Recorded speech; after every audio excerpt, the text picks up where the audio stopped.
Hey guys, back with another fanfic. This one is called What If Issei Hyodo Was the Grim Herald?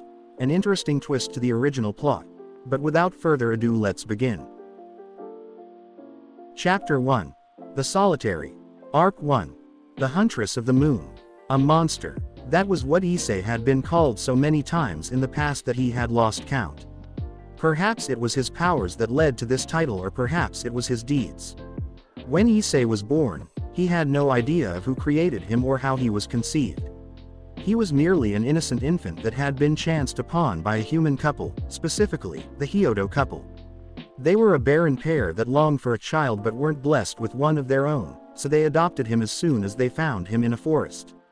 This was long ago, far back to before the three factions waged war on one another.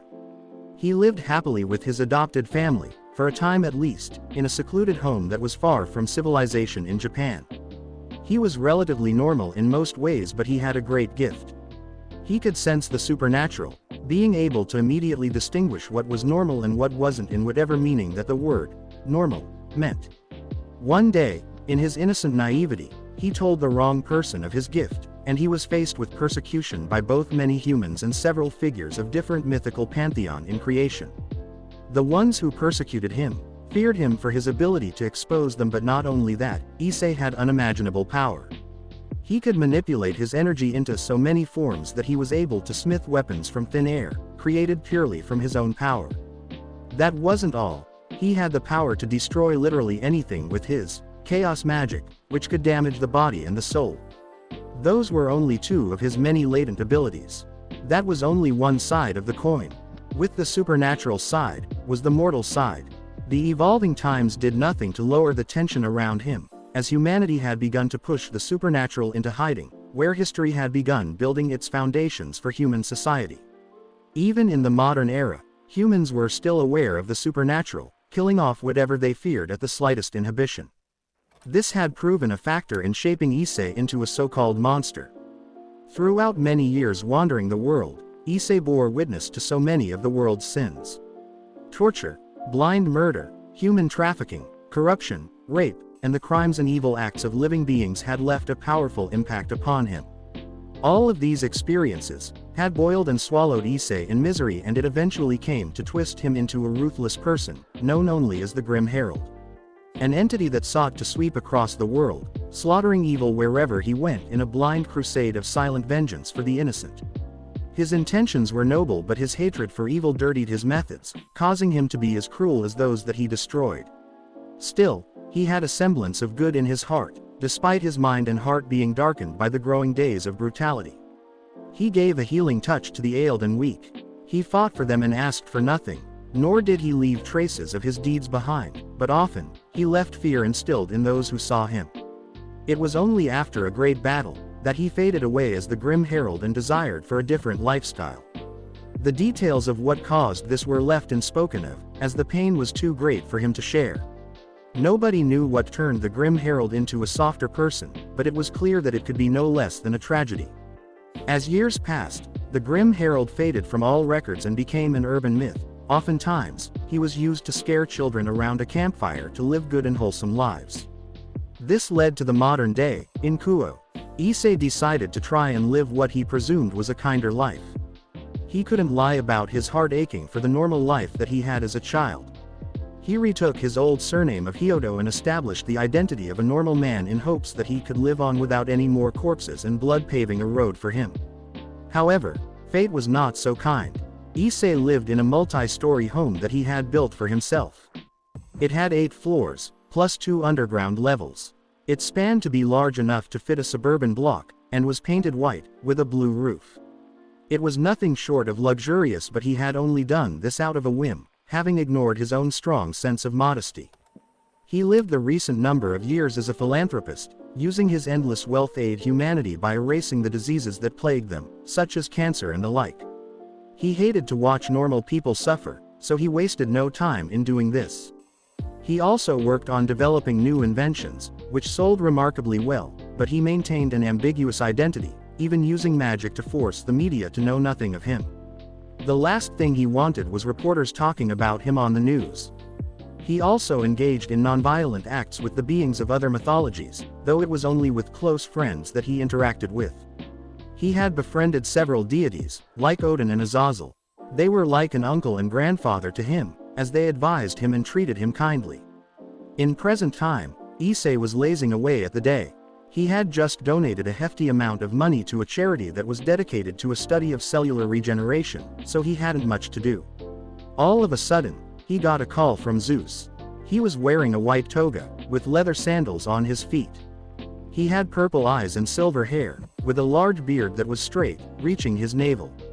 He was tall and very muscular, and he had a laid-back expression, but this time, he wore a different expression. It was worried and marred with anxiety. The two had a very violent first encounter, but they became friends after Issei taught him a lesson in reformation. It had been a chaotic battle where he had first proven that even deities could be matched by him in direct combat. Issei. He looked grimly at the former vigilante.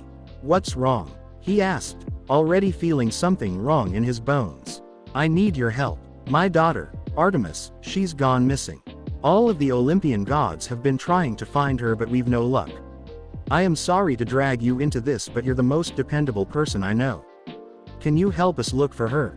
The god of the sky implored. "I'll be on Olympus right now." Issei didn't hesitate to move. He instantly teleported to the mountain of the Greek gods in a massive flurry of blue particles. He manifested on a long road of clouds that led up to a massive city of Greek buildings that floated in the sky, placed high upon a foundation of shining stone. Issei rushed to the temple of Zeus, which was a massive golden pantheon that had a statue of the deity himself, and found a worried father. "I'm here. Tell me what happened." Zeus cast a relieved look at him and walked over. A few weeks ago, about 2 weeks, Artemis had gone on one of her hunting trips, but she suddenly vanished. I could not feel her presence. When I sent the others to find her, nobody could obtain a single clue. "I'm afraid, I must beg you to use your vision," he hesitantly asked. Issei's solemn eyes had countless abilities. 2 of them allowed him to track a person's life force or spiritual essence, and the other let him see through illusions. It was these eyes that first brought prosecution to his safety as a child. He was hesitant, but the part of his heart that commanded him to help someone in need had taken over. "All right, I'll help you find her. However, I need to know all of the information that you can give me." He nodded. She was spotted in Arcadia by Pan, who was the last to see her. Apparently, she was hunting a catoblepas as a hunting exercise. Knowing my daughter, she refused Pan's company, as she has spurned male accompaniment for eons after the Orion incident. Zeus explained. That must have been typical of her. Artemis dislikes males, so that particular trait must have been exploited to trap her. However, there are too many people who'd want to take her. She's known for her beauty and strength. Issei noted as he began to narrow down reasons for her vanishing. A few days ago, a man that was named Orion too, came and tried to look for Artemis. I turned him away, as it was clear with the look in his eyes that he had less than savory plans for my daughter. Zeus looked ashamed. I once had that look in my eyes. Issei made a mental note on that. Anyone else? Issei asked. Not that I am aware of, no. Orion's descendant was the only person that came looking for Artemis. However, she may have spoken to the others. I recall her talking to Hera a little while before her disappearance. My wife is in the throne room of Olympus. Zeus then gestured to the path that led to the top of the mountain. With a nod, Issei continued onwards. Climbing the stone road, he entered the hall of the Olympians and found a beautiful woman that stood 5 feet 7, had brown hair that was tied into a bun with jeweled decorations, and her body was draped with a golden toga. Issei peered into her warm brown eyes and saw worry. It was only natural, since she was a mother worrying for her daughter. Madam Hera, Issei bowed. Welcome to Olympus, Issei. I assume Zeus has told you of what happened. Yes, he has. He walked forward. Then I'll make this short. Artemis heard of Orion too coming to try and claim her and spoke with me. Honestly, the nerve to come and try to court my daughter like in the old days. I didn't expect to see that in this modern era. She scoffed. What did Artemis say to you? Issei questioned. She was angry. She felt insulted and asked me for the specifics of what he said and looked like. When I told her, she wanted to let off some steam and went on a hunting trip with her hunters in Arcadia. She said that she was going to be gone for a week, but only her hunters have sent any word to us. They just recently told me that they are staying in Arcadia to search for her. Your best bet is to go to Arcadia and try and find out more. Hera urged. I understand. Issei nodded. Oh, and Issei, do try and be patient with Artemis and the hunters when you find them. Knowing you, I know you'll succeed. I just wanted to remind you that they can be very trying with patience. Nobody knows about you except for the most elder of beings, after all.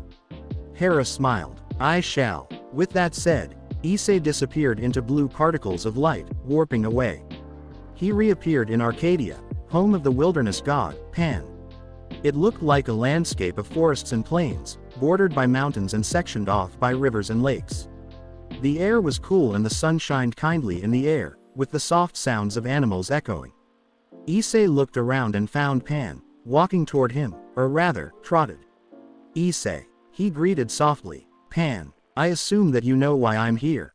He asked. Yes. Artemis is missing. Come, I will take you to her hunters. However, I'll warn you that they'll shoot you if you step in the wrong place in the social boundary. They're very edgy since their goddess is missing. Pan warned. The two walked through the soft blades of grass on the ground, conversing as they neared the encampment of the hunters. Artemis came here to vent out a little about the whole Orion incident. She happens to come here often for long hunting trips. The last I've seen of her, she was chasing a catoblepis with her hunters. I then sensed some struggle in my domain and went to check, but I only found her unconscious hunters. Pan noted. When the two reached the camp, Pan and Issei raised their arms up high to avoid misunderstandings of hostility. Who goes there? A voice called out. Tis I, Pan. I bring a companion sent by Lord Zeus and Queen Hera. The god of the wilderness called out. Issei took a good look at the hunters and wasn't surprised to see many women dressed in silver and dark green clothes and armor, though their beauty seemed enchanted. They all had a silver shine to their hair and eyes, like an unnatural glow that created an alluring charm but also a repulsive aura. Immediately, the hunters lowered their weapons. Lord Pan, mayhap, you've sensed anything else? One hunter spoke, anxiety lacing her words. No, I'm afraid not, child. As a last resort, this man, Issei Hyodo, has been asked to take part in the investigation. I, and several others, believe that he has the power to find Artemis. I must ask that you both endure each other's company. Pan urged. Reluctant nods escaped several women, though begrudged eyes were cast upon Issei. Where was the last place that Artemis was at? The former grim herald asked. In his eyes, magic symbols that resembled a blue target symbol that broke into 4 segments with points sticking out from each broken segment with a blue pupil in the middle, turning his iris black. When Issei willed his solemn eyes to activate, the world around him changed, allowing him to alternate heat vision, X-ray vision, and it let him see on a cellular level. Currently, he was scanning around for small traces of magical energy or something out of place. We camped about 10 feet from where Lady Artemis was taken. The bastard, Orion II, appeared while we were chasing prey. He apparently tracked us down with the help of someone, but we don't know who. A hunter spoke up, though she kept her tone cool and calm. Why did you withhold that information? Issei questioned again. The hunter snorted. We didn't know who to trust. We mean no disrespect, but we feared that perhaps it was a god who tipped him off. Seeing as how you're mortal, we only assumed that perhaps it would be safer. Issei sighed. He walked ahead and came to a forest clearing and saw the remains of the event. Charred and broken soil lay scattered across cratered dirt. Fallen and splintered trees were dead on the ground and water sloshed along the muddy earth. It was clear that Orion II had some of his ancestors' powers, with Poseidon being the father of the first Orion. Issei took care not to step on anything, lest he meddle with the remains. Do you remember anything else? When we met with him, he demanded that Artemis be his wife. He dared to mention the original Orion to her, telling her that if she had fallen in love with his ancestor, then he was more than worthy of her hand. He started blabbering on about his feats like surviving the Kraken and the like. He heard of her beauty and decided that if he were to take someone, it would be her. Naturally, Lady Artemis was repulsed and politely refused at first, but Orion wouldn't have it. He attempted to use force, but our goddess struck him down. At the last moment, His dogs did something and then he took out a chain from nowhere and captured Lady Artemis, while we were left busied by his hunting dogs. A hunter groaned. Issei looked everywhere as he walked forward. The muddy ground had significant water, so it was hard to see much with the naked eye. He quickly noticed a tiny piece of shrapnel in the water. Covering his hand in his own aura, he took out the small scrap and observed it. It was pulsing with magical enchantments, and were very powerful at that. In fact, there was only one thing in the world that was like it. Gleipnir, Issei deduced. The metal scrap had minuscule carvings of magic runes and gave off a faint golden light. What? Several people cried out. It's most likely a copy or fake, but it's still very close to the real deal. Only a chain of this quality could hold a god-class person. Now, the question is how Orion too got this. The dwarves in the north. That's the only possible way. Pan spoke up. Procuring the sample, Issei looked at the water and found something else. He chuckled to himself at what he found. Looks like the hunter got too happy and forgot to clear up his tracks. He laughed. Almost unnoticeable footprints and paw prints were left behind in the water. With this, I can track them. Issei felt a rush of momentum as he stood up. Allow us to go with you, a hunter demanded. While they hated the idea of traveling with a man, if it meant finding their patron, they were ready to do what was necessary. No, you all will remain here or you will search other places. Issei shook his head. We refuse. I understand that you all deeply care about your goddess, but I prefer to work alone. Besides, if we spread out, we can cover more ground. I'll report anything I find to you, so rest assured that I'll keep you updated. For now, I need to pay some miners a visit. Issei sighed. Warping away before anything else could be said, the hunters growled but acknowledged Issei's plan. Arriving in front of a massive cave entrance that echoed with the hammering of metal and sound of stone being bashed against, Issei knew that he was at the right place. The entrance to the cave was covered with stone and dwarven runes were carved neatly into gates that blocked the cave. I am Issei Hyodo. I request for entrance. I have come to request for your services. He spoke loudly. That certainly got attention. The doors to the gates opened slowly as a dwarf walked out. Stereotypically, the dwarf was not more than 3 feet tall, but he had a stocky and muscular build. He sported a red beard and wore a gray uniform, complete with gloves, boots, and a helmet. His attire was decorated with jewels and he sported an aura of seniority. Issei knew him to be the leader of the dwarves in Svartalheim. And what brings you to our doorstep, Hyodo? The dwarf asked. I came for information about this. Issei held up the scrap of Gleipnir's replica. How do you get this? The dwarf looked at him indignantly. I found it in the wilderness. I have questions, though I'll pay you for it, like usual. Issei promised. Fine, come inside. The dwarf led him in. The two traversed down stone stairs that descended into caverns that were lit with magical torches that flickered wildly. The walls of the dwarven Svartalheim mines shined brightly with gold, diamonds, and gems in the light of the torches, causing rays to glisten the darkness of rock. There's been an incident. Someone has been captured by Orion too, and I believe that someone used a replica of Gleipnir to do it. Only the dwarves of Svartalheim are capable of crafting such a powerful item. That brings me to my next point. Issei was then interrupted. You suspect that we're in league with Orion's descendant? No, boy, that replica was stolen. We, ourselves, have come under fire from Odin about it. It's a good thing you showed up. We were about to launch a massive search for the replica. It's almost as powerful as the real thing. A tool like that is not to be put in the wrong hands. The dwarf barked. Then I'll need you to tell me all you know. Issei demanded. That'll cost you. We don't like giving out our secrets, you know that. Fine. Bill me after I'm done with my questions. Issei sighed. Ask away. The two finally stopped walking down the steps and entered a massive dining hall of stone. Pillars made purely of gems and precious metals supported the structure with wooden tables and chairs lining up in aisles, dotting the room. Large barrels of meat and other food items were laid out, allowing anyone to get what they wanted. Please sit. The dwarf leader gestured. The two sat down as large platters of roast beef, turkey, pork, and fruit were put in front of them, along with mugs. Let's talk over some food. The dwarf leader grunted. First, when did the chains disappear? Issei started off. 2 weeks ago, at 4 a.m., on a Sunday. As we've conformed to modern standards, no one was working the fires, with only a few guards. We kept the replica in a vault, and when one of my staff went to check on it, it was gone, as if it had vanished into thin air. All right. Did anyone else know about the chains? No. Only Odin and my chief dwarves knew about it. My thinking was, a god took it.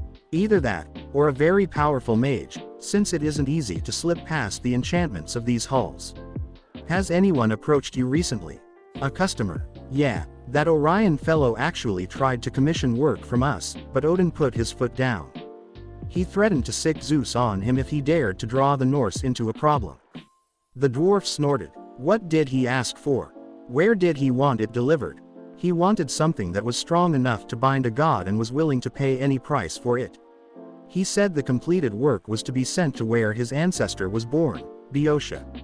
Issei mulled on these details. This Orion must have been very desperate to get Artemis. He tried to commission dwarves from a different pantheon to make him an item that could bind a god, and was willing to pay any price for it. He was disliking the hunter's descendant by the minute. Still, he received a significant and helpful amount of information, which was enough for him to work with. All right, then, what's the price you want? Issei finally relented. 50 pounds of gold coins. The dwarf leader snorted. With a snap of his fingers, a small portal opened up on the table, producing a large leather bag that weighed down on the table. 50 pounds. Issei noted. The dwarf didn't need to look inside.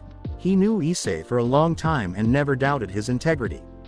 If you bring back the replica, I'll guarantee you a craft of your liking, free of charge. The dwarf leader promised. I'll remember that, Issei said as he got up and left. As he walked outside, he mused on what he had just learned. This was too easy. However, he saw the gambit behind this. Orion, or possibly, someone else, was relying on the pride of the different pantheons to avoid detection. The different myths disliked relying on each other, as their pride often got in the way of things. Also, Artemis was often vocal of ignoring these boundaries in favor of creating strong relations with the other myths. Obviously, somebody wanted war, or isolation. Issei traveled to Boeotia and began his search. He scoured the entire area using his solemn vision to track dog prints and boot prints that contained traces of Orion's essence.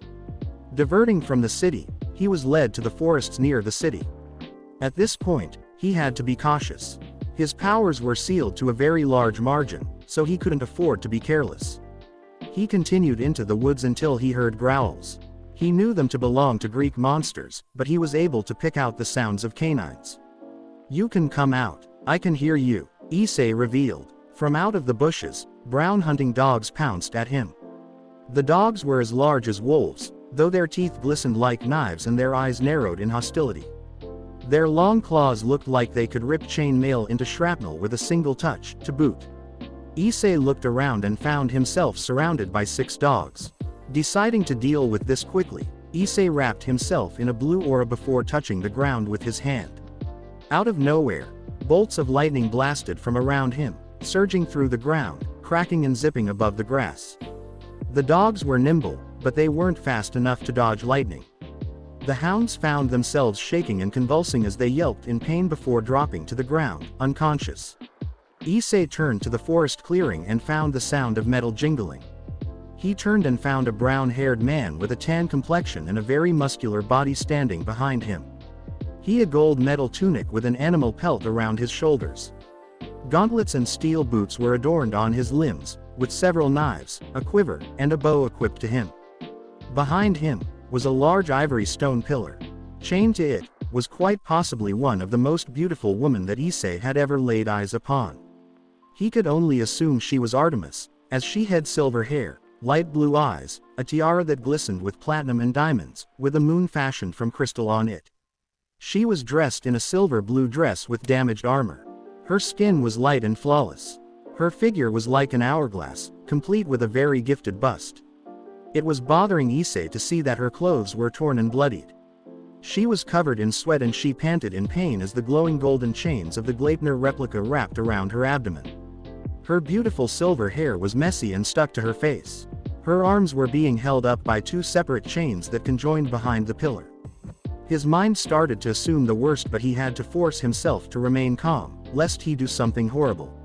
I was wondering about who was sniffing around. Turns out, it's just some nobody. Orion too snickered. What have you done to Artemis? Issei asked calmly. Oh, her. Don't worry, I haven't deflowered her.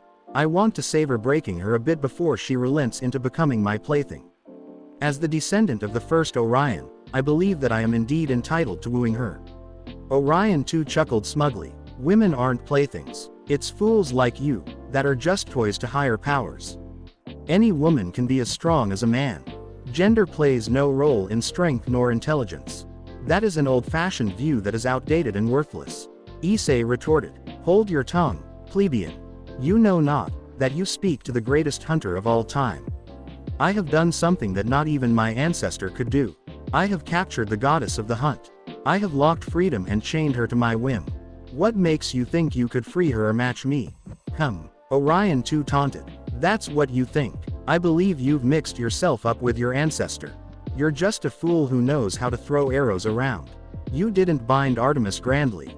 You did something as low as stealing Gleipnir just to fail at wooing her. You think you're worthy, but I think you're only worthy of scorn. Issei scoffed. Orion's eyes' calm expression contorted into a look of anger and irritation as he raised his bow and notched an arrow.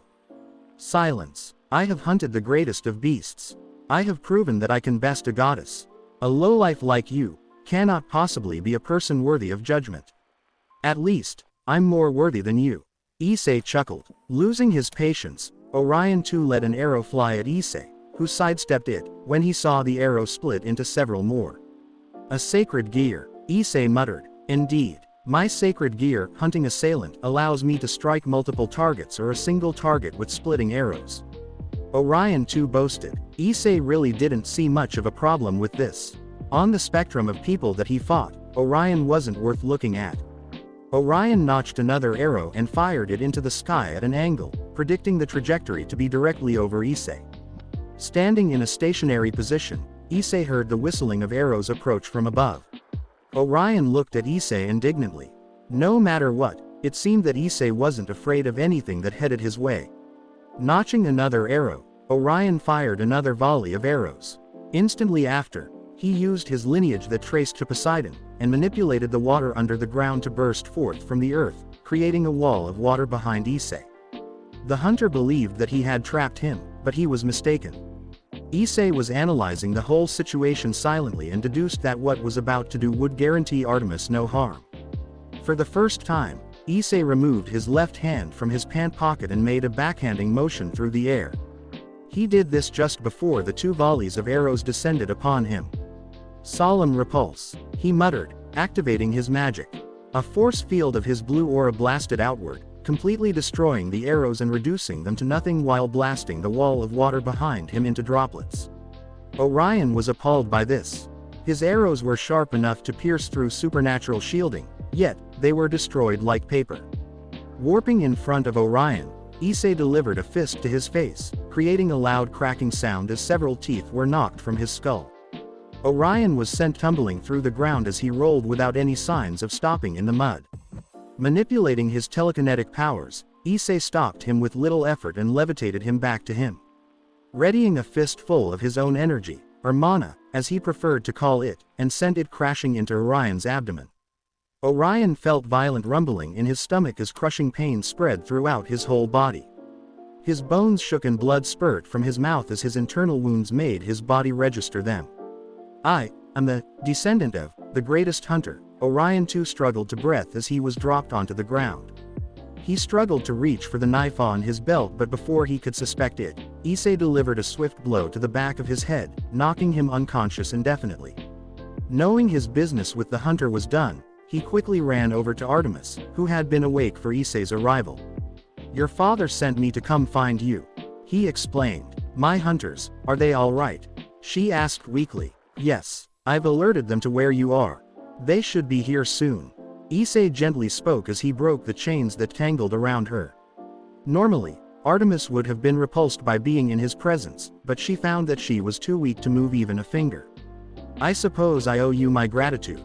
She groaned. No need. I actually think you would have escaped on your own if it weren't for these kinds of chains. Issei shook his head. However, when he looked at the Gleipnir replica, he couldn't help but notice that something was wrong with it. Just touching it made it seem like it was trying to drain something from him. Deciding that it was unwise to keep physical contact with it, Issei put it into a pocket dimension, manifesting a vortex that opened like a hole before closing it. Issei took out a small cube from his pocket and kindly gave it to Artemis. He helped her rest up against the pillar and started to heal her with magic spells, enveloping her in a light blue aura. I have some ambrosia. It might give you the energy you need. He knelt in front of her. Do not overstep your boundaries, stranger. I have no need of it. Artemis turned away. I won't force you to eat it, then. I will wait for your hunters to arrive, then I will take my leave. Issei nodded at her in respect. How did you find me? Artemis eyed him. I went and asked around at certain locations. I tracked Orion's spiritual essence and found him here. As for why nobody found you. Issei paused as he fired a beam of mana at the ground, revealing a massive magic circle that splintered apart. Orion put up a barrier that would hide your presence. He made sure the chains weakened you enough for it to work. That's probably why he had you chained first. To sap your strength for a longer period of time. He continued. That fool got the jump on me when he immobilized me. Artemis spat. Just how did he do that? That piqued Issei's curiosity. Artemis looked at him warily. The man knew that she was mistrustful of him, so he followed up with another statement. You don't need to trust me with the answer. I'm only curious, he explained. Artemis raised a brow before sighing. If her father trusted him with finding her, then perhaps it was permissible to tell him about what happened. I was hunting, as you know, and came across that pompous fool. He called out to me, demanding that I resign myself to him as his mate. He thought he was my equal as his ancestor was once my partner, but I quickly pointed out how inferior he was. His sacred gear made him special. In truth, he had no real skill. He just had talent. Anyways, while I was occupied with trying to be nice with him, his dogs laid traps. They managed to stall me with a magic circle that stunned me while his dogs attacked my hunters.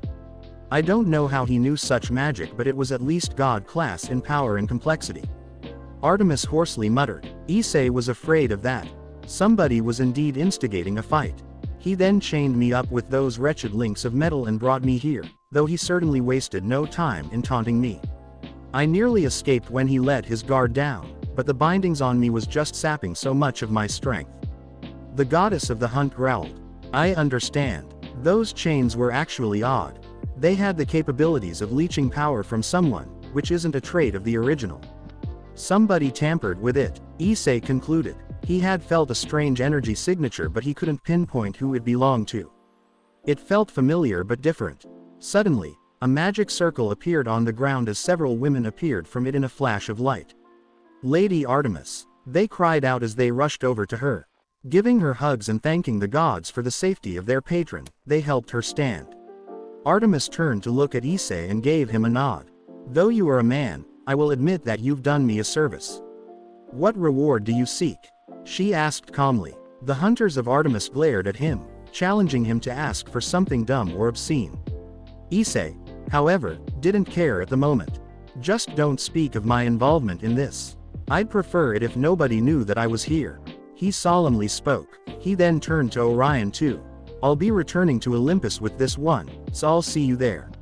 He said as he walked over to him and grabbed him by the collar, warping away into blue particles. With this incident over, everyone converged on Olympus, where Artemis was recovering and Orion was being sentenced by Zeus.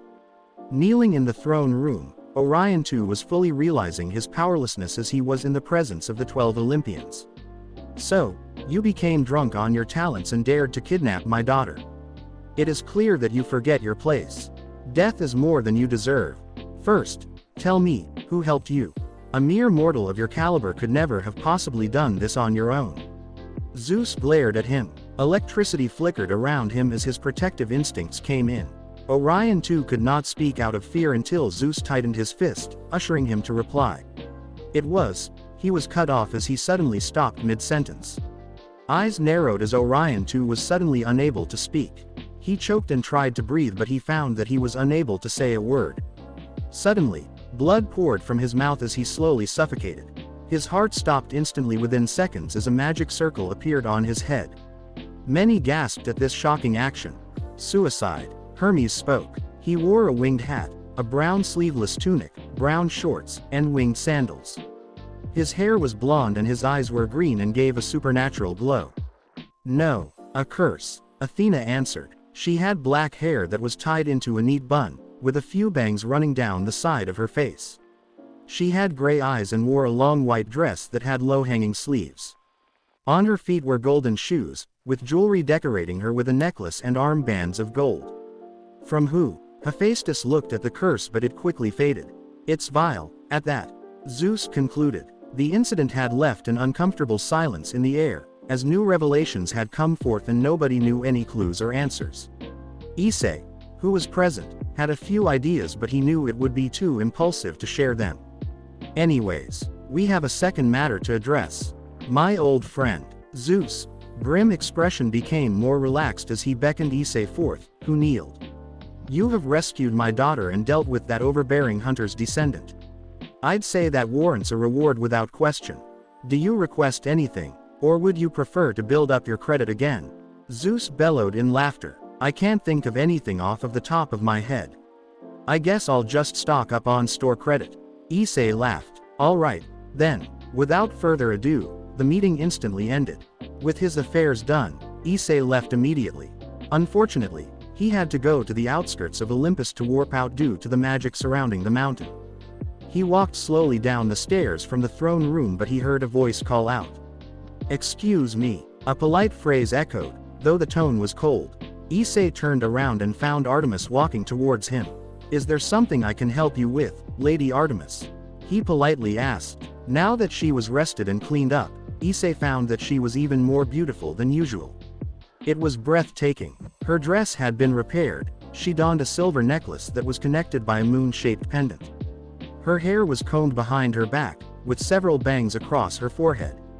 Her silver eyes were reinvigorated and her expression had become regal. Why did you accept the request so easily to come find me? She asked. Your father simply asked me. I wasn't going to ignore a father looking for his daughter. Issei admitted. That's it. No request for riches or items. She raised a brow. No, not one. I already have what I need at the moment. There's no point in asking for more. Issei sheepishly smiled. Artemis was surprised. She thought he'd be lording over Zeus and the others for succeeding in finding her, while not even the Olympians could track her down. She could also feel that he was being honest. This was odd. She had spent so much time being around men who looked at her like an object that was waiting to be ravaged, that she had come to loathe the opposite gender. You know, you're kind of different from others. She noted. So I'm told. Issei made an honest look. I mean from other men. She corrected. How so? The man looked at her, perplexed. You don't look so greedy. She curtly responded. Issei deadpanned. Wow. She really hated men. I'll take that as a compliment. What is your full name? Artemis continued. Issei Hyodo. I prefer just being called my first name, though. Issei it is. Know that you have my gratitude. If you hadn't come when you had, I think I'd be in a deplorable state right now. The goddess begrudgingly admitted. Anytime. Issei smiled kindly. Also, how long have you known my father? I've known him for several centuries, which should be about 7 centuries. He noted. Artemis became curious. Was Issei a god? I see. Well then, I shall leave you to yourself, then. She turned around and left. Artemis returned to the throne room right after Issei left, hoping to speak with her father. Father. Yes. Zeus asked from his seat. Who was that man? She asked, her tone significantly softer. He's an old friend of mine. Why? Is he a god? Zeus shrugged. I don't think anyone in existence really knows. Not even Issei knows what he is. All I know is, he's much like us. He's unable to age and is impervious to many things. I think the only thing we can call him is an immortal. How did you truly meet him? Artemis raised a brow. Zeus paled and sighed. It was embarrassing for him to tell this story. A long time ago, back in the old days, when I was an excessive pervert that assaulted any female that moved, we crossed paths. I was going to force myself on another woman, but Issei intervened. I was surprised as he had arrived out of nowhere and kicked me into the air. I thought I was powerful, but he showed me how wrong I was. He pummeled me while reminding me of all of my crimes. Everything I threw at him was useless, as he either sent it back 100-fold or he countered with his own attacks. It was the beating of a lifetime. I almost died, but he spared me. He warned me to clean up my act or he'd kill me. I was so afraid of him that I did just that. Zeus shivered as he reminisced. This shocked Artemis. So Issei was the one that almost killed the king of the Olympians. When she watched him fight Orion too, she didn't think he was much.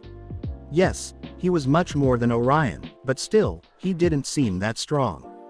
That was a long time ago, though. We've forgiven each other and I've become a better person. Hera has even started talking to me again. Ha, I guess the right form of counseling was retribution. Zeus bellowed in laughter. Artemis was curious of Issei to a much greater degree now. So he pummeled you because you were about to throw yourself on a maiden? She asked delicately, hoping her ears weren't tricking her. Pretty much. Issei fights to save the weak and innocent. He not only straightened out my act, but he beat lessons into everyone else here. Back then, we were arrogant, so we didn't consider our tyrannical ways. His appearance taught us humility and kindness. I'm glad he did. Nobody likes an angry Issei. When Zeus was done, Artemis bid her father goodbye before leaving Olympus to go to her private home. It was an isolated island that crawled with wildlife from all over the world, and was perfect for peace and quiet. Her hunters and herself would live there to avoid the advances of men and enjoy peaceful lives. She sat in her wooden, multi-story cabin's living room and mused on what her father told her. She was relatively young compared to the other Olympians, so she wasn't truly around when those events all went down. Her father's unembellished story had left a profound effect on her. Her hunters had also told her about how focused and quickly he got to work. She realized how noble Issei was, as she had heard stories of his exploits, though she never knew who he was. She was actually quite smitten with him when she was younger. She saw some heroism in him, when she heard tales of a man that went around the world, killing the wicked and saving the innocent. She smiled when she realized that she had met the man that she once considered her hero. Realizing this, the rational part of her mind yelled at her to retain her composure. This was a man she was thinking about. Men had only caused her pain. It was unnecessary to think these thoughts about him. However, deep within her heart, she subconsciously felt the layers of ice that she had frozen her heart with were beginning to thaw and melt. Shaking her head to clear out any more thoughts on the matter, Artemis decided that perhaps it was better if she concentrated about something else. She recalled about how the banquet of gods was approaching tomorrow. It was an event that she was reluctant to attend, but her friends from other pantheons was pushing for her to go. She sighed, knowing that trouble was going to erupt. She considered not going, but decided that she needed to do something refreshing. She did want to meet up with her friends too. Her hunters also needed a relaxing night since the last few weeks had been hectic. I wonder if something interesting will happen at the banquet. She wondered. Chapter 2. Two Sides of a Broken Coin. Issei was asleep, resting in a deep lull of relaxation. It was pleasant obliviousness, but it quickly turned into something new and terrifying. His dreamless slumber quickly became marred and twisted. Through the blackness of dreams, the image in his mind contorted itself. Screams and yells echoed, with voices overlapping in his mind, roaring words of hatred and curses towards his existence. Flashes of his past flickered, from him playing with his parents, to his first few moments of being orphaned, which jumped to his first kill. He saw moments that he didn't like to think about, like his first sight of a war zone. He remembered the horror and urge to vomit when he saw the mangled and horrific corpses of innocent civilians. He remembered how people saw him as a monster. Issei struggled and thrashed around in his sleep in the real world, whispering and muttering. "I'm sorry. It's my fault. Never." He'd grown weakly in his unconscious state. Ultimately, he was confronted with one final experience. A mirror. His most despised enemy was the mirror. He looked at it and quickly turned away before anything could flicker to bizarre life. Unfortunately, he was met with a litter of mirrors, which cascaded around him, trapping him as he tried to run in his dreamscape. He tried to close his eyes, but he couldn't resist the urge to open them when he heard a voice. His own voice. In front of him was his face, unaltered and lifeless. However, his reflection morphed into a figure in black armor, with glowing red eyes and an ominous aura. Why do you run? There is no hiding from your guilt. The reflection of him, his dark side, spoke to him, with his voice changing and becoming deeper and more cold. No, no, no, Issei cried out as he made his best attempt to escape his nightmare. Awaking, he jumped out of bed and found himself drenched in cold sweat. He panted and put his head in his left hand. His mind was spinning and he felt like vomiting. No matter how much I run, those nightmares just keep chasing. He exhaled. He was far too stressed to go back to sleep. The possibility of a nightmare came at any time for him. Most of the time, it happened randomly after a fight. He knew better than to fight if he didn't want these nightmares, but his desire to help outweighed his logical thinking. Looking at the time, it was about 7 a.m. Just perfect. He woke up early enough to get started on the day. He quickly washed himself up, ate breakfast, and put on a blue shirt with black pants and a white jacket and left to go to Svartalheim. He needed to complete his task set by the dwarf leader. There was also something that he wanted made.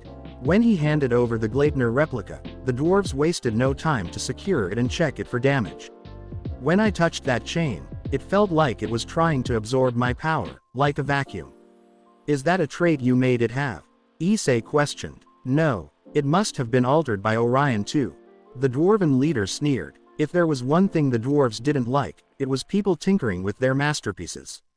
Anyways, lad, you ready to cash in on that free item? Yeah, I want a sword. To be specific, I want a chikudo. Issei elaborated. Size, material. The dwarf ushered him on. I want the blade to be 30 inches. The hilt will be 8 inches. The handguard won't be necessary. I want it hollowed out. I want the material covering the sword to extend from the back of the hilt onto the back of the blade. Issei then showed the dwarf leader a blueprint. You got a list of materials you want us to get it made from. No need. I have them all. Issei summoned copious amounts of adamant, tamahagane, orichalcum, prima materia, cold iron, and mithril from a pocket dimension. The dwarf leader's jaw dropped at the large amount of mythical metals in front of him. You want us to make you a sword from all of this? This could be catastrophic to make. He cried out in alarm. I know. That's why I'll do the synthesis of the material. I just don't have the skill to forge the sword itself. Issei admitted. All right then. When you're done mixing the materials, we'll start on our share of the work. The dwarf led Issei to a table where metal synthesis took place. He was exasperated at the demand, but he promised Issei an item or a weapon and he was going to keep it, as the pride of the dwarves was on the line. Issei took off his jacket and immediately set the materials in front of him and was about to start working until a strange presence filled the room. The fires in the forges of the dwarves sparked hotter than ever before and everyone shouted in alarm. An orange magic circle appeared and produced someone from particles of light. A tall and muscular man stood where the circle was. He was bald, had a brown and messy beard, and he had metal bracers on his arms. He wore a brown shirt, with a buckled sash, and black pants with boots. Several scars marred the man's face and he had his left arm encased in a metal cast. Lord Hephaestus. Many bowed. How are my favorite folks doing? He nodded in greeting. Well, as always. What brings you here? The dwarf leader walked over and bowed. Hephaestus and the dwarves had a very friendly relationship, as they admired each other's works. They'd occasionally trade materials or creations at certain times, even. I owe this lad a debt for saving one of my family members. I thought now was the best time to make it up to him. You mind if I borrow a forge? He politely asked. Use whatever you wish. The dwarf nodded. I'm afraid I'll have to ask that you aid me in this. Hephaestus looked at the dwarves and understood what he meant. He wanted to work together on one item. I would be honored. Issei was thrown for a loop. You don't need to push yourselves so far for me. Well, if we don't do this, we'll owe you far more than we already do. It leaves a bad aftertaste in my mouth. Hephaestus grunted. Thank you. Issei gave him a grateful look. You get the materials ready and we'll get to work when you're done. Hephaestus crossed his arms. Issei stood in front of his materials and closed his eyes. Focusing his magic and telekinetic powers, he used telekinesis to disassemble the materials into particles and took their strengths and weaknesses and mixed the particles together. With magic, he finally mixed the particles and harmonized them, ensuring powerful bonds between the materials and structuring them to the greatest level of alchemic synthesis. In his mind, every particle fell into place like a puzzle, and before long, he used a multitude of spells to strengthen and stabilize the new metal. When Issei was done, a black cube of glistening metal was made. It radiated an intense and very strong aura. It was unlike anything anyone had ever seen before. Even Hephaestus was gaping in surprise. All right, just one more thing left to do. Issei let out a long exhale. He used magic and created a massive tub of holy water from his pocket dimension for cooling the metal. In all my eons, I've never seen this before. The dwarf leader looked at the metal in shock. I think it's a new metal. Well, lad, you made it, you name it. Hephaestus chuckled. Issei thought about it for a few seconds before he spoke on a whim. Infinitite. He then paused as he realized how unimaginative it was. All right. A few groans of disappointment were made, but Hephaestus and the dwarves got to work. It's not radioactive for the supernatural, right? Hephaestus looked at it nervously. No, it's not. It's just a natural thing. Issei confirmed. Before long, the metal was placed into an intense forge of magical flames, before it was quickly taken out and hammered, folded, and reheated again. This process was quickly repeated over 1,000 times, reinforcing the blade and shaping it.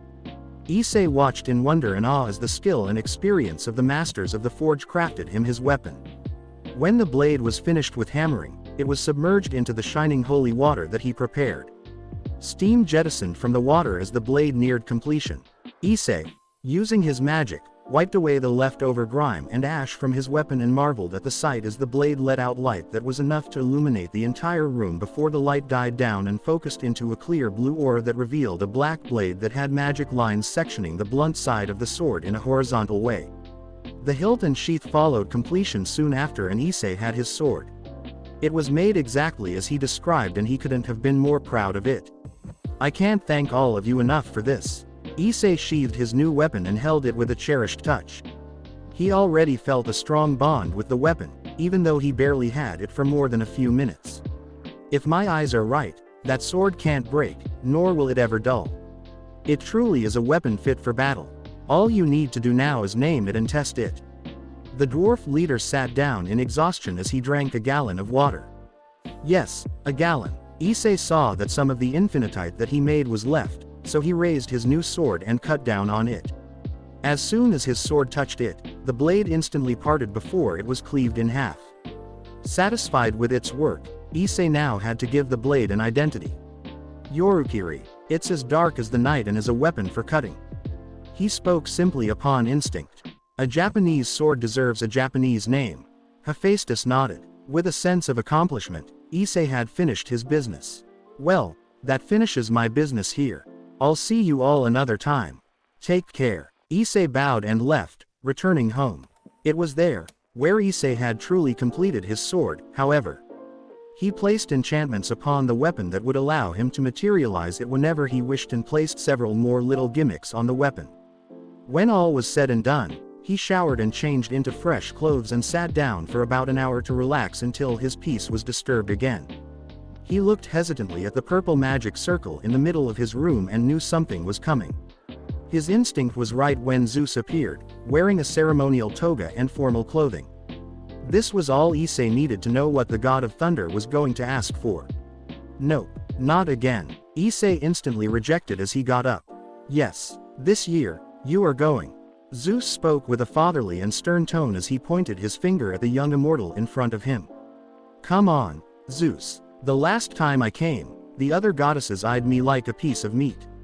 I almost had to fight for my chastity. Issei cried out indignantly. Obviously, the men weren't the only animalistic ones when it came to behaving with the opposite gender. I promise, this time, it won't go down like that. Several of those women married already. Unlike the guys, they're mostly faithful. Besides, Hera has promised to keep control of the situation. Aphrodite did too. Zeus was really desperate if he was throwing the others under the bus. It's going to be Aphrodite that's gonna try and eat me. Issei retorted. Zeus face palmed. Issei glared at him. Why was Zeus trying so hard? Look, just this time. That's all I ask. The king of the Olympians got on his knees and begged. The former grim Herald sighed. Zeus knew that saying no was an impossible task when a friend asked something of him so desperately. Fine, I'll go. Issei knew he'd come to regret this, but agreed, against his better judgment. Great, I'll see you at the banquet as the guest of honor. Zeus smiled. It was a good thing Issei showered, since that meant that he'd have less time to rush. He put on an all-black suit with a white tie before looking in the mirror. Well, Issei, let's get home alive. He spoke to his reflection in resignation. He really wasn't into parties. When Issei arrived on Olympus, the whole mountain city was decorated from head to toe, with flags and lights of different mythologies being represented. Within recent years, the different pantheons of myth had gotten quite a bit friendlier with each other. Rumor had it, the different pantheons were beginning to formalize a peace union to quell all of the aggression and unease between the different cultures. Issei recognized deities like Odin, Apollo, Susanoo no Makoto, Ganesha, and Horus. He felt a sense of alert rise within himself, knowing that an argument just might happen. It certainly did last time he came to one of the first banquets. However, he noticed that particular hostilities were barely noticeable now. This was certainly new. On the other side, several fearful gazes were thrown at him. There were various deities that recognized him and knew to fear him. He could easily kill a deity due to his ability to damage souls and spiritual essence. However, that was only a few people. The other gods and goddesses that were there saw him as an old friend who always pulled through for them. Issei looked at the time and noticed that the time for the festivities to begin was nigh. He stood in the back of the crowd that gathered in one of the halls where the party was to begin and watched as Zeus gave a speech about being proud to host the banquet this year. When he said his piece, the 9 muses broke into music and everyone broke apart to dance, eat, and chat. He grabbed himself a plate of food and just sat outside, looking at the stellar night while munching on delicacies. He felt a sense of calmness whenever he looked at the stars. He would wonder where he came from whenever he gazed into the darkness of the sky. Though he was probably never going to find the answer to this question. He was broken out of his train of thought when a woman walked over to him. He was taken aback to see Artemis standing by him with a calm expression. She was wearing a silver dress that reached mid-calf, and had no sleeves.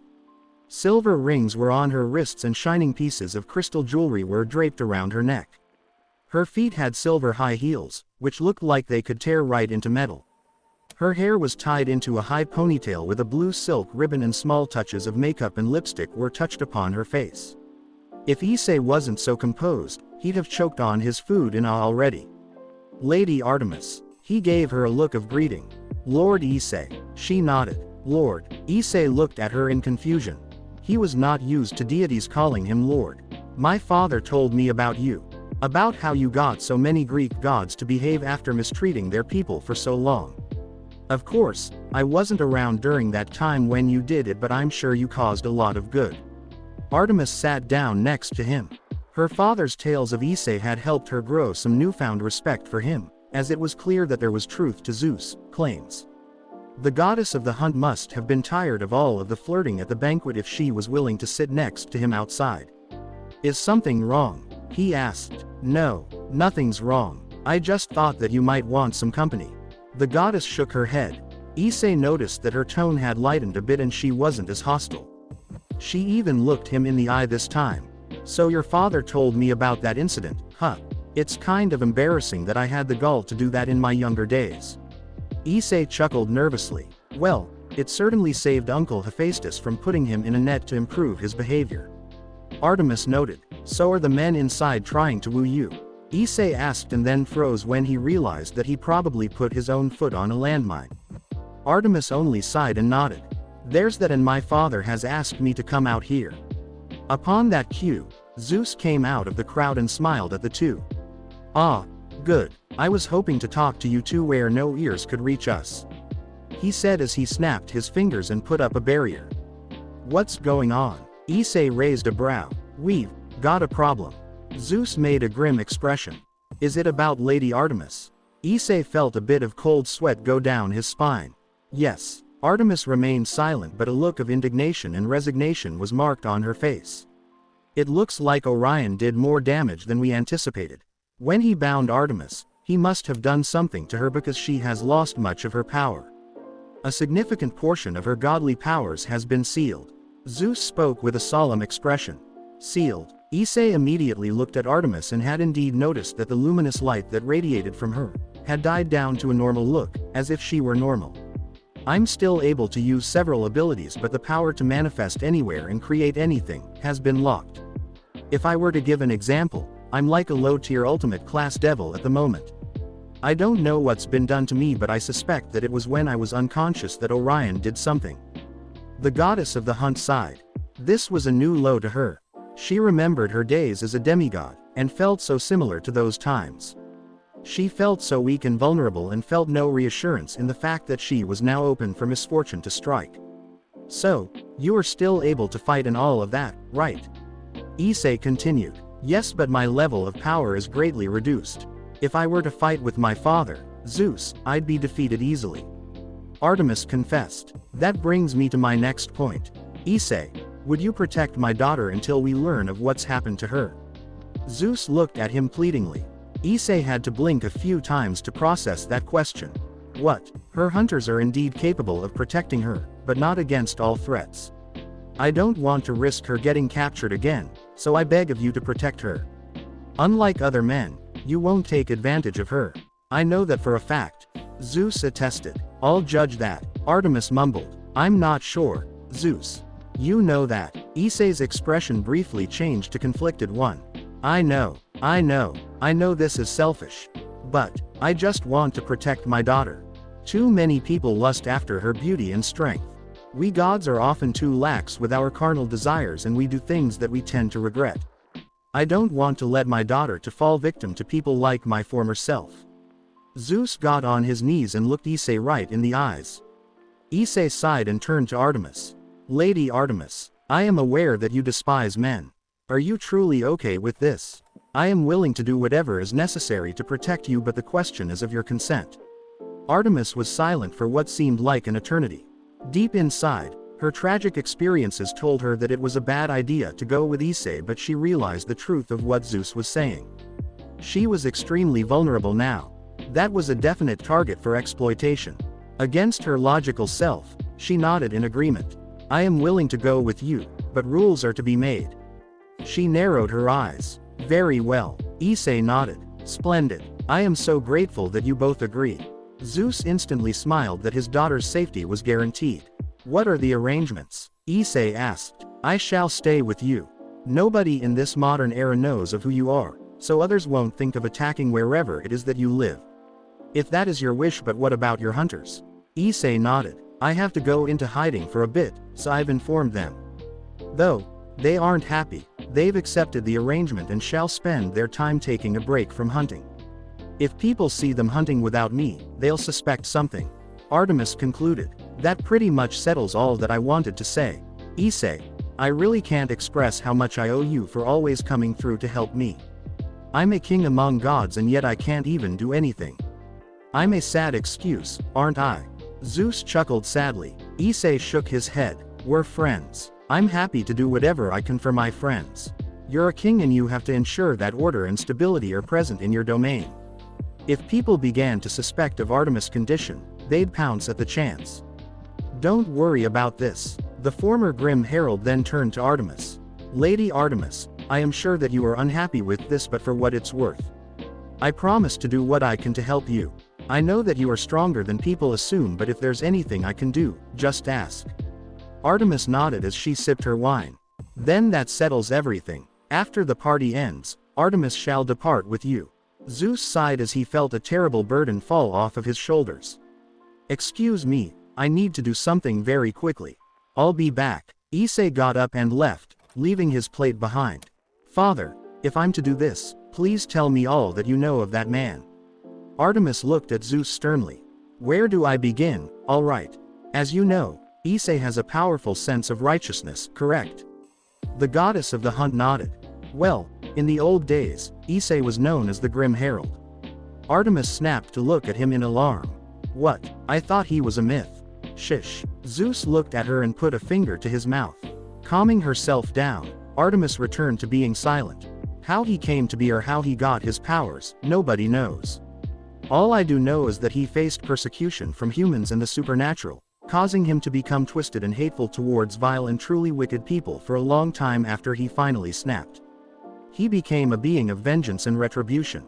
He spent a long time destroying the most wretched scum of the earth until one day, something tragic happened.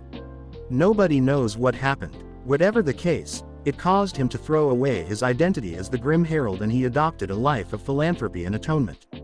Zeus quickly summarized Issei's past. As for what he's like, he's actually very gentle and kind. He never hesitates to help and he doesn't care much for his own safety. He prioritizes others over himself. However, he's a sad and lonely person. Zeus looked at Artemis with a sad gaze. Why was he called the Grim Herald, anyway? Artemis asked. People from all sides of existence took to calling him that because wherever he went, somebody was bound to die. It wasn't a superstitious thing, but it was just that wherever he traveled, he ended up slaughtering some wicked group or somebody close by was dead by the time anyone witnessed him. Over time, Issei came to believe in that fake rumor. Zeus snorted. Artemis, part of the reason that I asked Issei to protect you was exactly as I just said, but there's another reason. What is the other reason? The princess of Olympus beckoned. I wanted you to protect Issei from himself. I wanted you to protect him from his own self-loathing. Perhaps by being in the company of one like yourself, who has a strong grip on your character, can save him from drowning in his self-hate. Zeus confessed. This was a heavy truth. Artemis wasn't expecting this at all.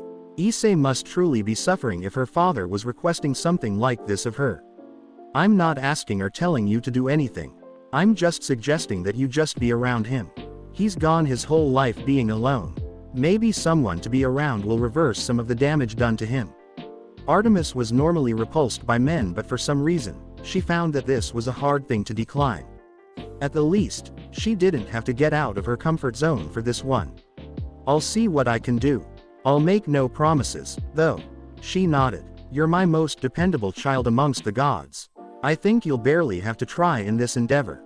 Just get to know him a little. I promise, you won't ever regret getting to know him. Zeus got up as he erased the barrier around the area before returning to the banquet. While that was happening, Issei was returning from the bathroom but felt an arm hook around his shoulder. He looked to see who it was and found Apollo beaming at him with a bright smile. No, that was not a play on words or a figure of speech. Apollo's smile was literally bright enough to beam rays of light. Apollo had golden blonde hair, glowing orange eyes, a bright and cheery grin, and was wearing a golden suit with a black shirt and black shoes. Yo, Issei, having fun? Man, it's been so long since we hung out, dude. He laughed merrily. A couple of decades, I think. Issei chuckled. Come on. There's something I want to talk about with you. Apollo then quickly led Issei to an isolated area. So, what you need? Issei asked. First, I can't thank you enough for saving my baby sister. I'm ashamed that you had to get your quiet life disturbed for this. I swear that if you need help, I'll always be listening. Second, please take good care of my sister. Dad told me about his request to you. She's rough around the edges, but deep down, she's like any other girl. She just wants to be loved for herself and not for her body.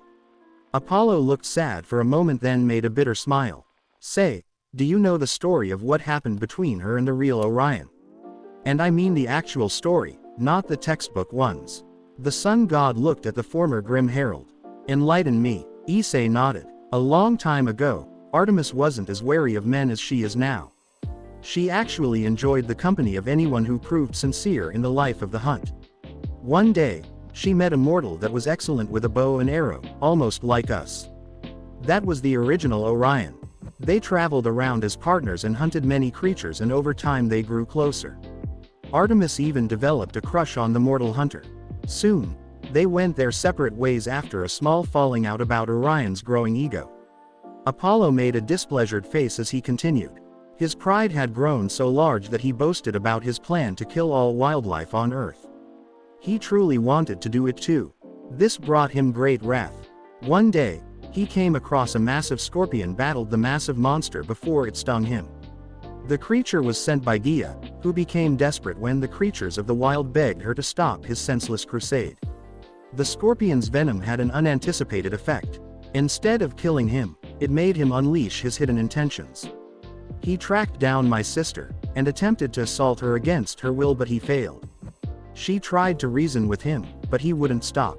Eventually, Artemis was forced to kill Orion once he showed his true colors just before he could do anything. Apollo bit his lip as he recalled how disillusioned that event had made his younger sister. That one event embittered my sister and made her distrustful of men from that day on. So, that's why I asked that you tolerate her. Perhaps you could even work your magic and get her to return to being her old self. As her brother and your friend, I even give you full permission to straighten her out when she gets into her fits. Apollo joked as he tried to brighten the atmosphere again. Issei was never aware that Artemis had such a heavy backstory. So that's why she only likes to deal with women now. Orion tried to rape her. He scoffed. It's a good thing those days have passed. Apollo sighed. I promise to protect your sister, old friend. Issei swore. Thanks, man. The sun god waved as he disappeared into the crowd of the party.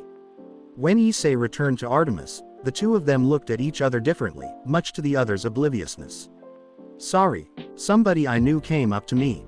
He sheepishly smiled. Don't worry, I was actually going to go back inside. Artemis got up and walked away, leaving Issei to follow at his own pace. Once again, Issei was met with another deity. Odin. Yo, brat. He chuckled. Hey, old man. Issei laughed. How've you been? Scored a woman yet? The chief of the Aesir snickered. Nope, not looking. I'm just the eternal lone wolf. Issei laughing, meaning it to be a joke. Odin, however, saw the hidden sadness in his heart. You know, you should come by one of the Aesir feasts sometime. I heard of how you recovered the Gleipnir replica. We owe you for saving us face. Also, there are a bunch of beautiful women with large opai, you know. He tried to sound tempting, but Issei just broke out into laughter. Among all of the gods, Odin always succeeded in making Issei laugh. I don't know. Girls don't like boring guys like me, says the guy who got cornered by women the last time we had a banquet. Odin and some other random person yelled. Issei nervously laughed. He had noticed the stares he was getting from multiple women but tried to ignore it. He learned that if he made eye contact with anyone, he was going to get strung along. As I recall, Brynhildr offered to teach you Valkyrie techniques for the night. Oh, and Yoster wanted to show you one of her gardens. Let's not forget Gefgen, who wanted to see how you plow. Odin began to count off as Issei covered his mouth to save him from further embarrassment. Please, no more, he cried out. Odin only chuckled in an amused way. I can't help but mess with you. It's like teasing my own grandson. He heartily laughed. That comment made Issei smile in a true heartwarming way. By chance, Artemis bore witness to that. Much to her shock and irritation, her heart skipped a beat as her face turned pink, for a split second at least. That smile, why does that smile make me, why does it make feel this way? She wondered. She hated that she wasn't feeling as calm as usual. She fought away the thought and shook her head to clear her mind. This didn't go unnoticed as a certain goddess saw this. So, where are your hunters? An alluring and sweet voice called over to her. Judging from the countless sounds and gasps of awe, Artemis knew who it was. She turned around and saw her sister, Aphrodite, approach. She wore a shimmering dress that seemed to sparkle, with the dress reaching her knees. The sleeves were detached and the V-neck stopped right below her navel, being modest but not too much. Her hair was brown and was let loose, though it was combed nicely, and bangs cascaded on her forehead, though some of them were swept to the side, revealing a small bit of her forehead. Her pink eyes peered at her with interest, but were laced with affection. They've gone on vacation. It's been a while since they got free time. I don't want to run them ragged. Artemis responded. So, meet anybody? Aphrodite giggled. No, I've only met people that want to woo me. Besides, I have no interest in dating. Artemis merely brushed her off. Oh dear, then how do you expect to make mother happy? The goddess of love gasped. Hera will live. That's not good, Artie. Aphrodite whined, using her own nickname for Artemis. Don't call me Artie, the goddess of the hunt warned. Sorry, it's just that Oni-chan is worried. Loneliness can do terrible things to a person, you know. Aphrodite dropped her playful tone and used her honest and soft one. I know. Artemis didn't want to admit it, but she knew that Aphrodite and Athena were always trying to look out for her. She was relatively younger than them, so they felt protective of her. Besides, I hear that you've met the Grim Herald. What do you think about him? Artemis had to collect her thoughts for this one. She didn't want to get teased by her sister. He's strong and dependable. He's also quite polite, she noted. He's also quite strong in bed, I bet. Aphrodite laid out the bait, hoping Artemis would take it. What? Artemis looked at her incredulously. Just kidding. I just wanted to see your face. The goddess of love laughed. Have you nobody else to tease? Artemis huffed. Already done. Anyways, let's be serious for a moment. Aphrodite exhaled. I've been serious the whole time. The younger goddess deadpanned. As the goddess of love in the Greek pantheon, I just wanted to say something to you. Love is necessary for everything, Artie. Whether it is platonic or romantic, love is required for everything to function. It doesn't even have to be a love for someone else. It can be a love for something. It doesn't have to happen only one either. What are you getting at? Artemis was starting to get lost with her point. I mean to say that perhaps you should try building relations again. I know that a lot has happened, but you can't let one thing lock you out of something that you know you'll regret. Also, if you deny yourself your emotions, you'll be racked with a lot of pain, and it will be the kind that is unparalleled in ways you can't imagine. Aphrodite put a gentle hand on Artemis' shoulder before waving goodbye. Artemis didn't want to, but she had now memorized what her sister was saying, but she didn't really digest it, not yet, at least. As the night came to a close, Artemis said her goodbyes and left with Issei, though they departed separately. When Artemis arrived at Issei's home, she was surprised that he had such luxurious tastes. She expected humble modern home in Japan, but she had been faced with something akin to a mansion. The door opened and revealed Issei, who had changed into more casual clothes. He had a simple t-shirt and shorts on, which made him seem shabby in comparison to Artemis, black shirt and blue jeans. Welcome. Please make yourself at home. Issei smiled as he guided her inside and showed her around. Artemis looked around and found that the house was very well designed. White marble foundations upon wooden floors, multiple rooms, and comfortable furniture were placed everywhere in a neat fashion. There was even a fireplace. This is a nice home you have, Artemis admitted. Thank you. It can get creepy at night sometimes, but it's home. I'll show you to your room. Issei led her upstairs and showed her to a guest room. It was much like Issei's, though it was much more plain and it lacked the next door bathroom. This will be your room. If you need anything, just ask. My room is on the main floor, third door to the right. Any questions that you wish to ask? Issei looked at her brightly. No, thank you. She shook her head, which Issei took as a cue to leave. Artemis unpacked all of her things and sprawled herself on her bed. It was soft and comfortable, making her feel very at ease. She kind of missed her cabin home, but decided that for now, this would suffice. Her mind wandered off into the earlier events of the day. She couldn't help but be curious of what exactly drove Issei over the edge twice. She wanted to ask, but even she had manners. Deciding that it was pointless to mull over these thoughts, she took some clothes and a towel and decided to shower and go to bed. It was odd, really. After so many centuries, she found that she still had the desire to regularly bath and eat like a normal human. Even after becoming an immortal, she never let go of human habits. It was kind of nice to do it, though, so she never really tried to kill those habits. She undressed and relaxed in the warm bath as she wondered how her hunters were doing. She had allowed them to go wherever they wanted, and naturally, they all chose to go on a getaway trip together. They were similar to her in so many aspects. They had truly troubling past experiences with men, and went to her for help. Her hunters were of women, devils, angels, fallen angels, dryads, nature spirits, and several other races. She cared not for species, but for virtue. However, there was that one time, when she hunted alongside a male partner. She recalled her days with Orion and the joy the two had felt to be able to work alongside someone who understood the life of the hunt. To test yourself and prove your strength and mind by hunting, was something they both approved of. She had even started to crush on him when she saw his commitment and strength. However, that all changed when Orion got too arrogant. He thought he could kill anything and face no consequences. He wasted no time in between hunts and even started to threaten the population of wildlife. She had tried multiple times to reason with him, but to no avail. Memories of her argument had popped back up in her mind. Flashback. What do you know? You're just a woman. I am the goddess of the hunt and the moon. I'm supposed to know, Orion. Those wretched beasts will eat up all of humanity if we do not hunt them. Besides, there is no greater way of proving myself than hunting down every last bit of wildlife on this planet. What you seek to do is genocide. That is but a small stepping stone. If this is what you wish to do, then this is where we part. I will not involve myself with a blind fool any longer. Fine, leave then, wretched wench.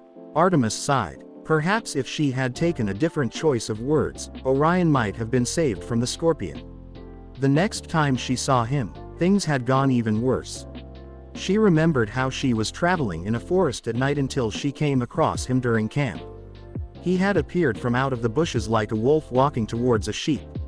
Artemis. She recalled how she tried to be friendly with the hunter after their not-so-nice parting. Orion. It's been a long time. She had regarded the man coolly. When she noticed the glowing wound on his arm, she had become alarmed. As if the argument between the two of them had never happened. Are you all right? 'Tis a flesh wound.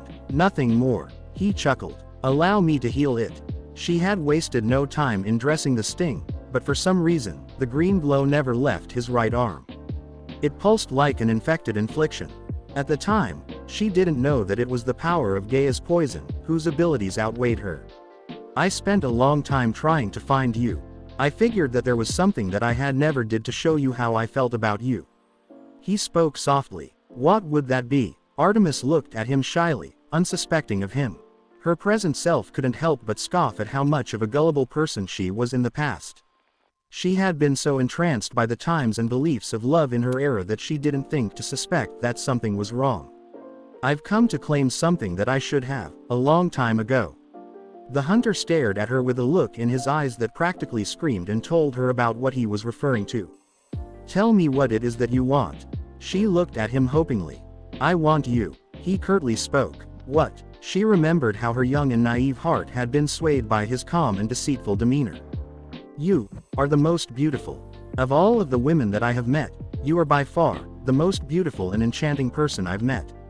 That is why, you shall give yourself to me and only me. You shall be my pet, my woman, my slave, and my own. Orion leered at her. At the time, Artemis couldn't believe what she was hearing. The way he lustfully spoke to her, the aggressive stance he took, and the way his eyes scanned her figure with an animalistic gleam, had made her senses kick into high alert. While she thought that he was speaking in a loving way, it was a ploy. As a goddess, she could see into him now, for the scorpion's poison had laid his intentions out for all to sense. She knew what was in his heart now. She had feared for so long that this was what Orion, the only person that she had feelings for, was like.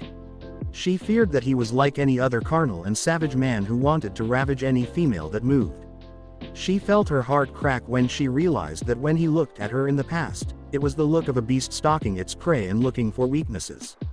She had jumped back and notched an arrow at him, threatening him with her silver bow and arrow, formed of magic. Stay back, Orion. I warn you. Oh, don't worry, Artemis. I won't hurt you, but that's only if you resist.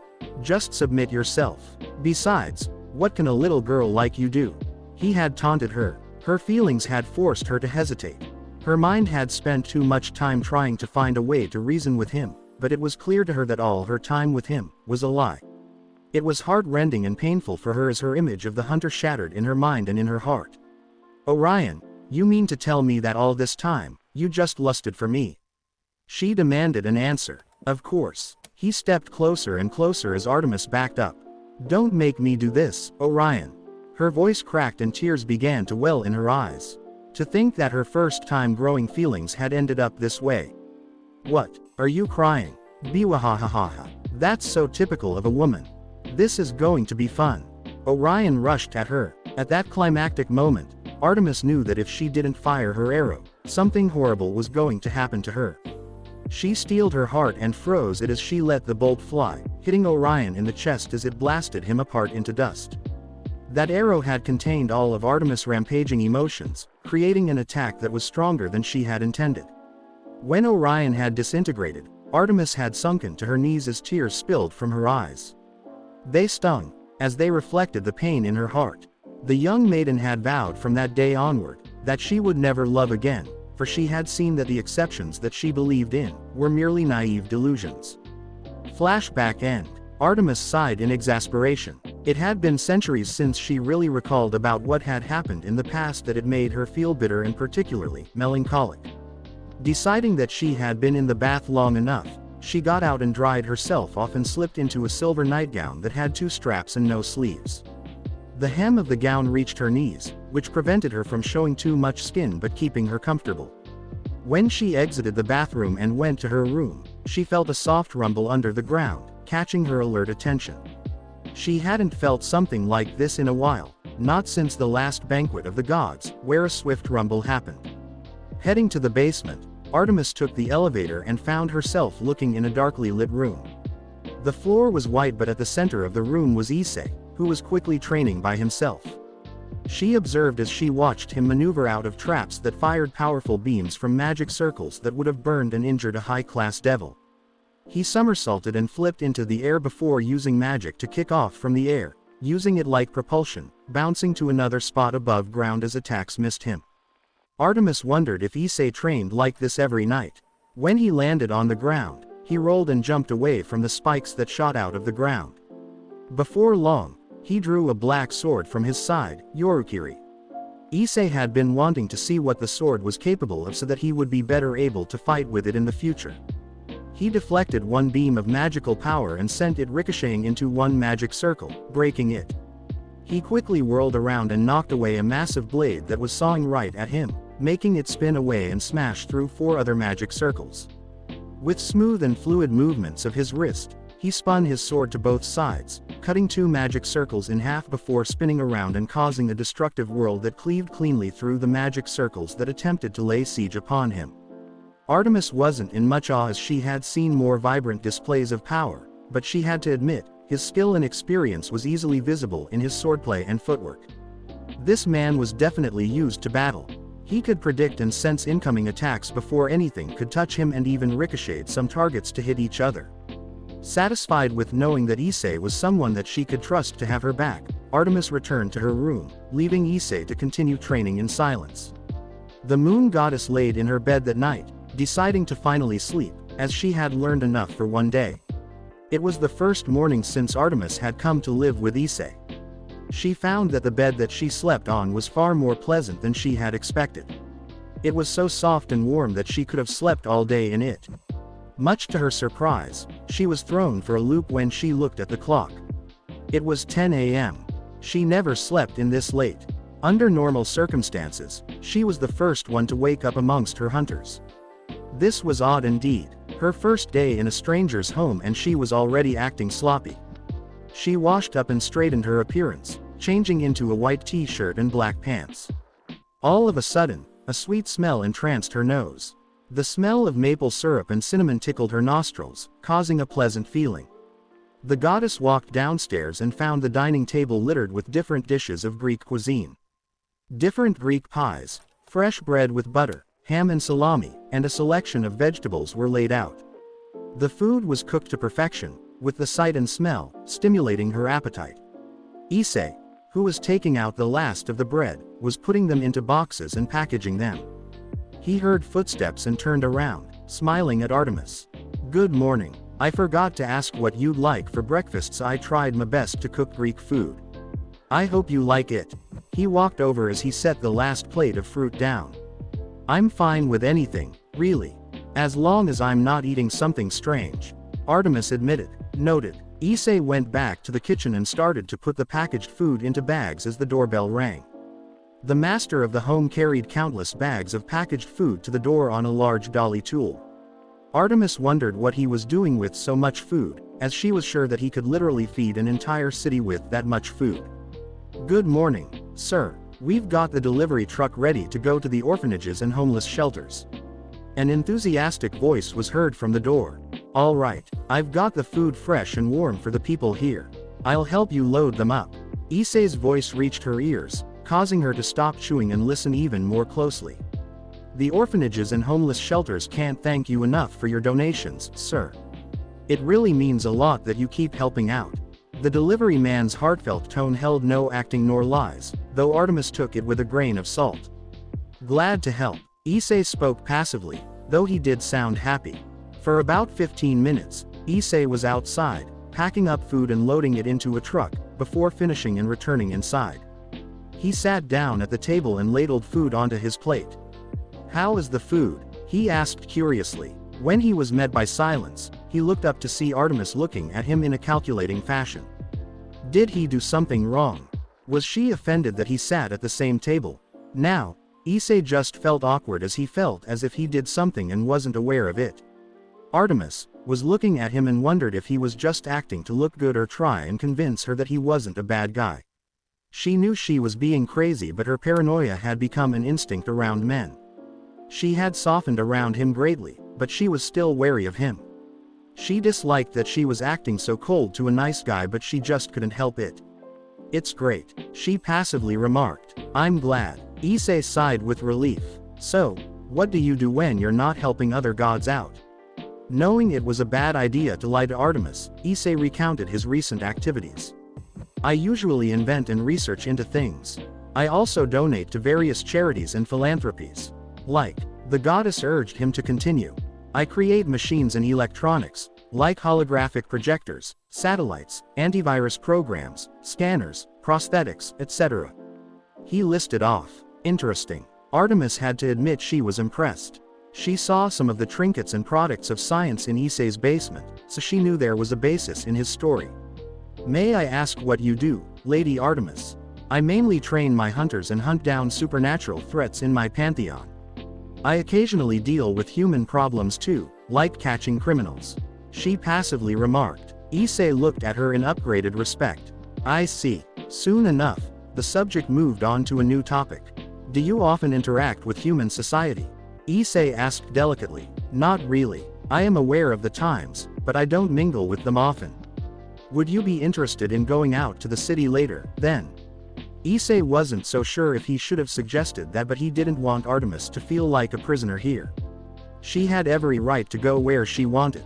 Here in Kuo, gods and goddesses tended to avoid visiting as it was under the control of the Grimoire Devil clan, so he was gambling on that to keep them hidden. Even so, he had other safety measures. Artemis considered his idea and decided that it wasn't a good idea to be a shut-in, and she loved fresh air, so why not? "Very well. When do we leave? This is your home, after all." "Whenever you're ready," Issei grinned. "Then after breakfast." Artemis nodded. She wasn't fond of beating around the bush when planning things, so since he said that, she'd make the appointment. All right. Right after breakfast was done and the dishes were cleaned, the two left the premises of Issei's home and ventured into the city. He opted to look normal, so he used human transportation, which was sort of new to Artemis. She often just jumped through magic circles to go where she wanted. Issei decided that they should take the subway to the city, since it was faster and cost less than a cab. He was surprisingly cheap at times.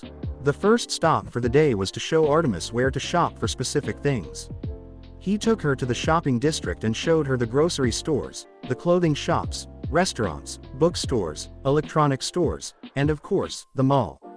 Artemis remembered how she had gone shopping with her hunters once. She kind of missed them now, as she often spent her time bonding with them. Her group of loyal followers had become like little sisters to her. "Lady Artemis," Issei called out to her when he noticed that she had zoned out. The goddess of the hunt snapped out of her daze and looked at him, trying to pick up where she remembered him talking.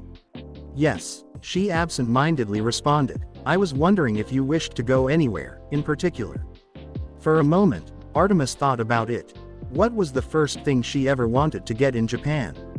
She had spent so much time being the goddess of the hunt that she had forgotten about what she wanted to do. "Not sure. How about that?" Artemis pointed at a kimono clothing store. Issei was a bit surprised. He didn't have her pegged for someone that was into fashion. "All right." He nodded gracefully. Artemis grinned a little. This was a nice new thing. She was so used to others telling her that she ought to go to feminine things when she was in the company of other women and when she was in the company of men, they'd try to make her go do something she didn't want to do. There was also how many recommended other places for her to visit since she was technically the princess of the Olympians, being the daughter of Zeus and all.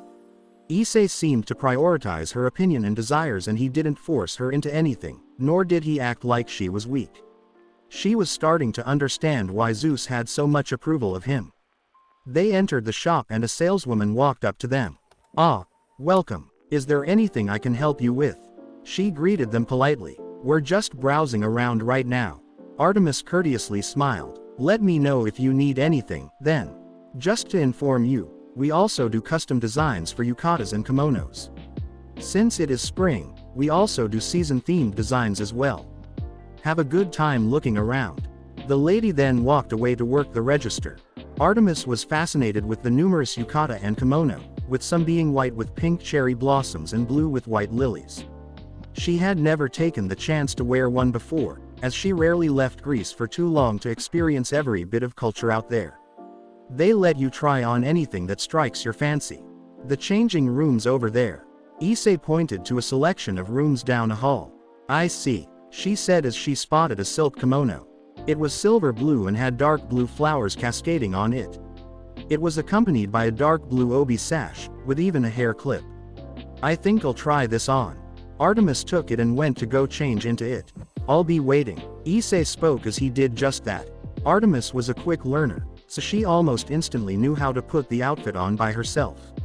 She even styled her hair to match the outfit. She was about to take it off after looking in the mirror, but a thought prodded her mind.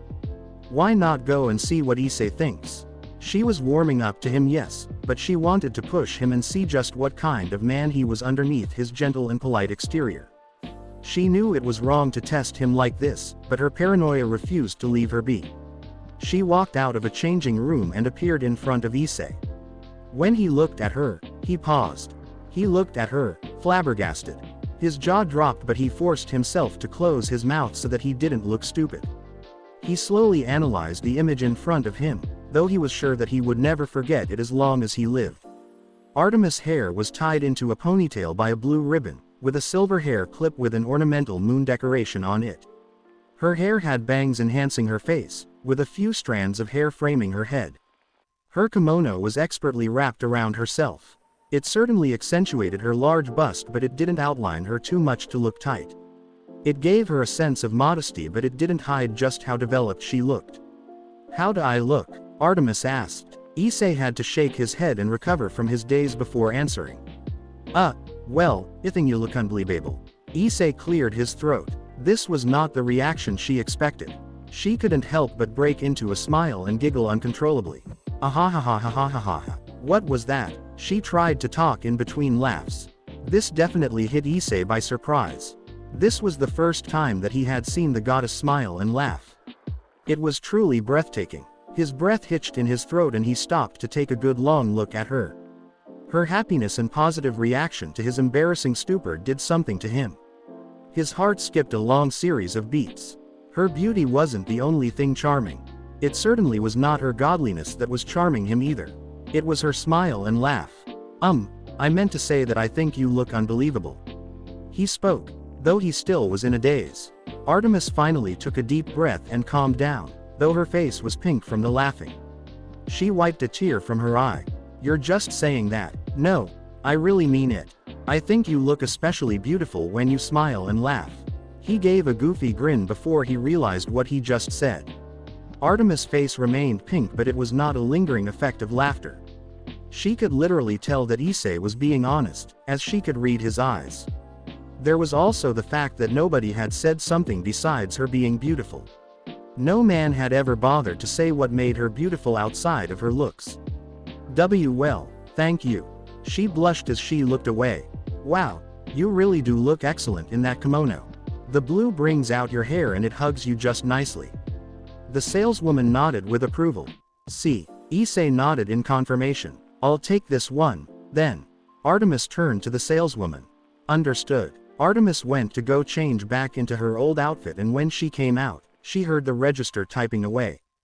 "That'll be 50,000 yen. Got it." Issei handed her the money as the saleswoman packaged the kimono. Artemis was about to object to him paying such an expensive amount, but Issei gave her a look that it mattered little. You didn't have to pay for it, you know. I could have easily paid in yen. She looked at him with a look of indignation, but there were hints of gratitude. I felt like it. Issei passively waved away the matter. At long last, the two left the mall and walked out onto the streets, with Issei putting their bags in one of his pocket dimensions. Looking at the time, the two had been out for a significant amount of the day, with the sun already going down. Issei's stomach had already taken to grumbling loudly, so loudly that an animal was next to her. Hungry. She raised a brow, with a teasing smirk. I can't lie about that. Issei's face turned pink a bit. Let's find somewhere to eat, then. Artemis looked around before pointing at a restaurant that served Chinese food. How about there? She looked at him. I was thinking about there. Issei pointed at an Italian restaurant. Well now, we're at a dilemma. Artemis crossed her arms. Alright, coin toss. Tails, we eat Chinese food. Heads, we eat Italian food. Issei laughed. He flipped a coin and as fate would dictate, it was tails. Alright, let us go. Issei gestured to the Chinese restaurant. The two entered and found themselves looking at the stereotypical design of a Chinese restaurant. Red carpet and gold designs with paper lanterns and gold dragon patterning the floor and the pillars. Table for two, please. This way, then. The employee led them to a table as they settled in. For a few minutes, the two pondered about the choices, but Issei went with mapo tofu, and Artemis wanted Szechuan beef. It had been a long time since she had Chinese food. When modernization kicked in, she had trouble at first, but she started to appreciate what other cultures and pantheons had to offer. The two ate in relatively peaceful silence at the beginning. However, Artemis was starting to find Issei's company to be more pleasant by the minute. He didn't constantly bother her and push upon social boundaries. He was also polite and didn't say anything disparaging to her. He didn't look down upon her either. So I assume you like spicy food. Artemis chuckled as she watched Issei grin while eating the red-hot tofu and beef. Yeah, I do. What about your tastes? You never told me specifics. Issei asked her gently. I happen to like savory foods and I don't really like durian and squash. However, I'll eat whatever's available in most situations. Trait of a hunter. Artemis replied. What about your other likes? Issei decided that if he was going to live in the same place as her, he should get to know her. I like silver colors and I read in my spare time when I'm not exercising. I don't like it when people mock my gender, and I also dislike pranks being played on me. Artemis said that last part with a hint of displeasure. Apollo. Issei raised a knowing brow. Nobody else. How do you meet him? She sighed before asking. He's not so bad. He can be fun sometimes. I met him when I was traveling and he needed help finding some of his cattle, so I helped him get them back. Issei. So that was you. She looked at him in surprise. Yep. Turns out someone hid his cattle. He was pretty set on finding out who it was, but he dropped it. Issei snickered, as if he knew the answer. Artemis acted oblivious, but in truth, she was the one who hid some of his precious cows. Apollo had gotten on her nerves so badly that she hid some of them to teach him a lesson. She had intended on telling him after a while, but someone had foiled the lesson she set. When the bill came, Issei took out his wallet, though Artemis objected. You paid for my kimono, so I'll pay the bill. It was also because of me that we came here. You're my guest. I won't my guest pay for this. Issei shook his head. The two broke into arguments while grinning, though they finally agreed on splitting the bill. As the two walked back home, Issei decided that perhaps some dessert was in order. Would like something sweet. Issei pointed at an ice cream parlor that was up ahead. Why not? Artemis shrugged. Issei walked inside and waved at the owner, who was a man in his 30s. The place was particularly popular for constantly making new dishes and making them limited time. They also had a large brand of ice cream and cakes selling at other stores. Hey, Atoya. Issei smiled as he walked up to the counter. Yo, Issei. Back to satisfy your sweet tooth again. You bet. Any new flavors, Atoya? Issei chuckled. Artemis smiled as she saw how much the people liked him. He was friendly to everybody, and she recalled how the elderly people would give him gifts around town wherever they saw him when the two were shopping. We've got Vanilla Moon. Then there's Green Crackle, which is mint ice cream with toffee and peanuts. Atoya replied. What would you like? Issei turned to Artemis. I'll have one vanilla moon, please. She asked politely. Oh dear, Issei-kun. You seem to have found yourself quite the beautiful young woman. A 30-year-old woman named Suzuko came out from behind the back when she heard the talking at the front. No, she's not my girlfriend. She's just the daughter of an old friend. Issei shook his head. For some reason, Artemis' eyebrow twitched, though she failed to notice it herself. That's too bad. You've been living in that big house by yourself for so long. Don't you get lonely? Suzuko asked. I'll admit, I do, but I've got you folks, don't I? Issei smiled bitterly. He may have done a good job at hiding it, but the faltering look in his eyes made it clear that he wasn't as okay as he pretended to be. Artemis took note of this. Yeah, you always give us advice and financial support, so we've got your back, naturally. Atoya pounded his chest in pride and gave a nod of reassurance. Thank you. All right, I'll take a green crunch and a vanilla moon in bowls. Issei smiled brightly. There it was again. Artemis' heart skipped a beat again when she saw him smile. She put a hand to her heart and bit her lip as her stomach made butterflies. Her face started to heat up too. The two ate while walking home, but Artemis was a bit distracted. Her logic was berating her for daring to give men another chance, but her day with Issei was making her fall into a chaotic mindset. The pain of Orion's betrayal and Issei's kindness were clashing. When they neared home, the two came across a group of delinquents, who were obviously looking for trouble. Issei and Artemis pretended not to notice them and were about to seek another route until one of them ran over to block them off. Sup? One of them nodded at Issei. Evening. Issei remained polite. Whatcha doing out so late? Another gangster asked, though he kept his eyes on Artemis. Just on a stroll. We're actually about to leave now. Issei knew it was futile, but he'd try to do things with words first. Not so fast. If you want to leave, leave your wallet and the lady here, pal. A delinquent got in Issei's face. I can leave the wallet but not my friend. Issei retorted. It's all or nothing, pal. The delinquent pointed a gun at his stomach. Issei had little patience for people like these fools, so he decided that he was going to drop his pacifism and break them. These people were better jailed or crippled rather than letting them wander around and harassing others. He also knew the lustful look in the eyes of the people leering at Artemis. That was a bad move because that caused his instincts as the grim Herald to momentarily take over. His eyes then widened a bit in realization. He knew the faces of these people. They had been reported on the news as rapists and robbers, mugging people at gunpoint and then killing them before escaping. They even killed people who were close by. Artemis, herself, was ready to pop into action, but she froze when she felt something very sinister erupt from Issei. A black aura briefly flared to life around him, but he suppressed it within a few moments. When the goddess of the hunt felt his power for herself, she shuddered uncontrollably. Cold sweat poured down her neck and she paled. Then it's nothing. Issei spoke darkly as he quickly gripped the delinquent's hand and crushed it, completely tearing the bones in his hand from each other while irreparably destroying the muscles. Before the delinquent could scream, Issei punched him in the throat, silencing him. The other delinquents watched the blood splatter from the man in front of Issei and cowered. They attempted to run, but it was futile. Issei reached forward with one open palm and used telekinesis, and with a motion of his hand, pulled them back towards him. He gripped them from behind by the backs of their heads and was about to crush their skulls, but suddenly, an image of a beautiful woman appeared in his mind, knocking Issei out of his feral hate. He gasped and paled as he realized what he was about to do again. He paused and started panting, but suddenly, a delinquent pointed a gun at Artemis, forcing Issei to snap out of his spell.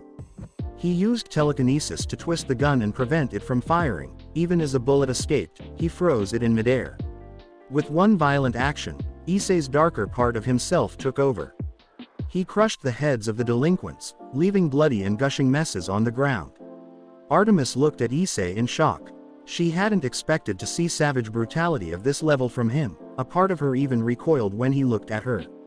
His savage eyes glared at her before they softened into a calmer gaze. Issei averted his gaze in shame. He was glad that nobody was around to bear witness to this action, even though he had made precautions already. He called Grigori, and asked his dear friend, Azazel, to help deal with the aftermath of the mess as a precaution. Azazel, it happened again. I need you to clean up the area from where I am. Thanks. Issei's tone was sultry and low. He was breathing rapidly and his hands were shaking violently. Let's go back. Grigori has agreed to help deal with making sure nobody knows about this. I'm sorry, I showed you something horrible tonight. Things were going well until I messed up. I guess you know what kind of monster I am now. Issei didn't even turn around as he continued walking after he made sure that Artemis was following. The two returned home in silence. Artemis wanted to say something but found that perhaps it was her turn to respect his boundaries and not say anything. He was obviously not going to be saying anything. That night, Artemis took a bath and tried to shake out the image of Issei's feral and scared gazes out of her mind. When she saw his angry eyes, it scared her beyond all imagination, but when she saw his scared eyes, she felt so many emotions in them. Guilt, fear, regret, and sorrow. It was unbelievable that so many emotions were swirling in one gaze. The first few days after that particular night, Issei was unresponsive. He had taken to locking himself in his lab, pouring himself into work and disappearing to attend to jobs that the other gods asked him to help them with. Whenever they saw each other, they only shared a few awkward moments together before Issei ran off to go to whatever else he needed to do. It was on a Sunday that Artemis decided that she'd try and do something to break the ice again. Issei, I made breakfast. Why don't you come and eat? She spoke, and noticed that her tone had become less cold and more inviting. Issei didn't respond, but he nodded. The two sat down and Issei was a bit surprised that the breakfast was Japanese-styled. A bowl of rice, fried salmon, pickled radish, miso soup, and stir-fried spinach and ginger were set in front of him. I decided to try and cook something from Japan for once. I hope you like it. Artemis looked at him with a nervous smile. Thank you for this. Issei smiled as he took up his chopsticks and ate a piece of salmon. It was still juicy and was nicely flaky. The salt and black pepper got rid of most of the stench and pronounced the salmon flavor. Next was the pickled radish, which was very juicy and crunchy with a bit of chewiness, and it packed a sweet and sour taste. The spinach and ginger stir-fry was nicely salted and had a refreshing taste because of the ginger, and the spinach had a nice consistency. Everything's great. Issei perked up a bit as he regained some chipper in his smile. Hee, I'm glad. Artemis chuckled at succeeding to get him to return to his usual self. That night, Artemis felt a little more elated as she felt some pride in her success today. While taking a shower to clean herself, Artemis relaxed in the warm shower until suddenly, the shower head rumbled. What? She stood up and tried to adjust it until the shower head stopped exactly before it shuddered again and sprayed her with ice-cold water. Kaya! She let out a high-pitched scream as she fell over in an attempt to get out of the water's path. The door to the bathroom was blasted open as Issei came rushing in, brandishing Yorukiri. Artemis, are you okay? He looked around but froze when he looked at her. Artemis was staring at him, dumbfounded in all of her naked glory. Her face turned pepper red and steam puffed from her ears and head as tears welled up in her eyes. Never before had a man seen her naked, until this day. Issei paused. He had no idea what to say. He eyed her pale white skin, and saw her curvaceous body, complete with a very gifted bust and behind. He even got a glimpse of her most private parts. Instinctively, his male instincts analyzed her measurements, courtesy of Odin's influence. B. 105W, 60H, 91. HYAAAAAHHHH. Artemis let out another high-pitched scream and scrambled to cover herself up. Stop looking, she shouted in an anguished tone. I'm so sorry. Issei scrambled out of the room as he closed the door behind him. When she was done with her bath, Artemis had avoided meeting Issei face to face. She called out from around a corner with a voice that was barely audible. I'm finished. You can go fix the shower, now, she said as she went to her room. Okay, Issei muttered. He was still trying to get the image of Artemis' naked body out of his head. When it came to mind, his face lit up into a red blush. The only word he could use for it was perfection and unforgettable. He had never intended to lay eyes upon it, but now that he did, he couldn't forget it. Ah, man, she must be so angry with me. What was I thinking? Issei groaned as he hammered at the broken shower. He hadn't wanted to ruin the peace between them, but with what just happened, he might have damaged the friendship they had just forged. Artemis had entered her room and had laid on her bed. She grabbed a pillow and sighed before taking a deep breath. Finally, she did something very different. She screamed into her pillow as loudly as she could. He saw everything. How could I have just sat there and let him take such a long and good look? What is wrong with me? I'm so mortified. Nobody has seen me in that state. Issei, you dummy. I'm so ashamed. Artemis cried out. The next day was awkward, but the two agreed to never talk about the matter again, opting to forget it to avoid more embarrassment. The next night, as Artemis was going to go to bed after a drink of water, she heard strange noises coming from the hallway. She walked over to Issei's room to talk to him but paused. She heard springs moving and the sound of rustling inside, and paused as she pressed her ear to the door. No, I'm so sorry. Don't deserve, no, leave them alone. Don't. Monster, I'm a monster. Don't touch them. I'm sorry, I couldn't save them. I hate them, me. She heard so many ramblings of a sleeping Issei, and judging from the contents of what he was saying, it was about himself. He sounded so anguished and broken that it was unbearable to continue being a witness. He must be having nightmares from his time as the Grim Herald. She opened the door and waltzed right inside. When she listened to him talk in his sleep, she felt her heart getting torn apart. It hurt so terribly as she learned of the nature of his torment. The words that he muttered was all that she needed to know. Artemis shook Issei awake to try and get him to snap out of his misery. He shot out of bed with a fright as he summoned Yorukiri from thin air and ready to strike whoever it was that shook him so violently. When Issei saw that it was Artemis, who was on the floor, having fallen over in alarm, he froze and looked at her with frightened eyes. He dematerialized his weapon and sank onto his bed, his back to the wall. He broke into hysterical chuckling and gripped his head as he made sharp intakes of breath. Artemis got up and crawled onto his bed. Stay away, I don't want to hurt you. Issei yelled. Artemis didn't flinch as she reached forward. Issei was shaking violently as tears cascaded down his face. Issei, my father told me about what happened. He told me about your past. I know everything. She spoke with a soft and soothing voice. When her hand touched his own, he flinched. Don't, Artemis. It was a mistake for you to be here. You'll only get hurt around me. Issei whispered. No, Issei, I won't get hurt. I know you won't ever hurt me. She shook her head. Don't say that you don't deserve anything. I've seen who you are. You've been working so hard and tirelessly to help others. You've been aiding innocent people and protecting them. You've helped rebuild lives and improved the world. You've dealt with the wicked scum of the world. You're strong, kind, and selfless. You deserve so many good things, Issei. Artemis calmly put her hands on his own. No, I've killed too many people. I don't. Issei trailed off. You only killed evil people. You are not a monster. Not to me. You are so much more to me. Artemis admitted. Issei looked at her in shock. Issei, you've shown me that you are not like any other man that I know. You're nothing like Orion. When I see you smile, my heart won't stop racing and it will even stop too. You make me feel so crazy that I had no idea about how I felt, but now I know. When I watch you in pain, it hurts me so much too. Issei. Artemis braced herself as her face flushed red. Artemis. Issei looked at her in a breathless stupor. I love you, Issei.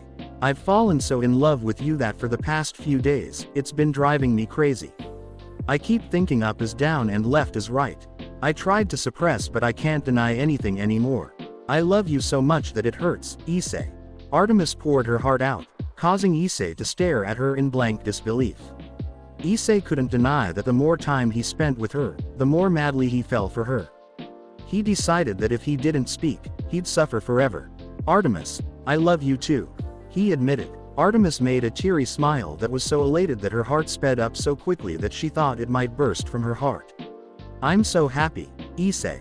She dove forward and gently kissed the Grim Herald with excitement. The two felt themselves being engulfed in bliss as Artemis felt her frozen heart melt away as the warmth of faith and love rekindled its passion and kindness. Issei's lonely heart began to feel warmth again as the love of another person slowly eroded the darkness engulfing it, shredding away the dark guilt that he was feeling until recently. From now on, Issei, don't ever say that you're a monster because you're not. You're my hero. You're the first man that's ever defended me and the only one who's ever tried to make me happy without forcing anything on me." Artemis tearfully spoke as she pleaded with him. Issei nodded reluctantly, still doubting the monster part, but he found that he couldn't refuse her at all. "Tonight, can I sleep here?" Artemis asked shyly, afraid to leave him alone, out of fear of him relapsing into a nightmare. "I'm actually afraid to let you go," Issei admitted. The nightmare he experienced had scared him witless, though he hid it. With no other necessary words, Artemis slept next to Issei on his bed, holding him in a warm embrace as she gently cuddled his head in her gifted bust in a loving gesture and placed her chin on his head. She slept like this as if to protect him from any more nightmares. The next few days after, Issei and Artemis were beginning to bond much more strongly. It had gotten to the point that Artemis could tell when Issei was hiding something from her. She didn't know how she learned to do it, but she could just tell. His left pinky twitched whenever he lied, though it was so subtle that it wasn't noticeable to the naked eye. She also learned that he loved spicy food, had a large sweet tooth, loved to play with his creativity, and could never say no to requests that he saw no harm in. His favorite color was black, and he was awfully goofy at times.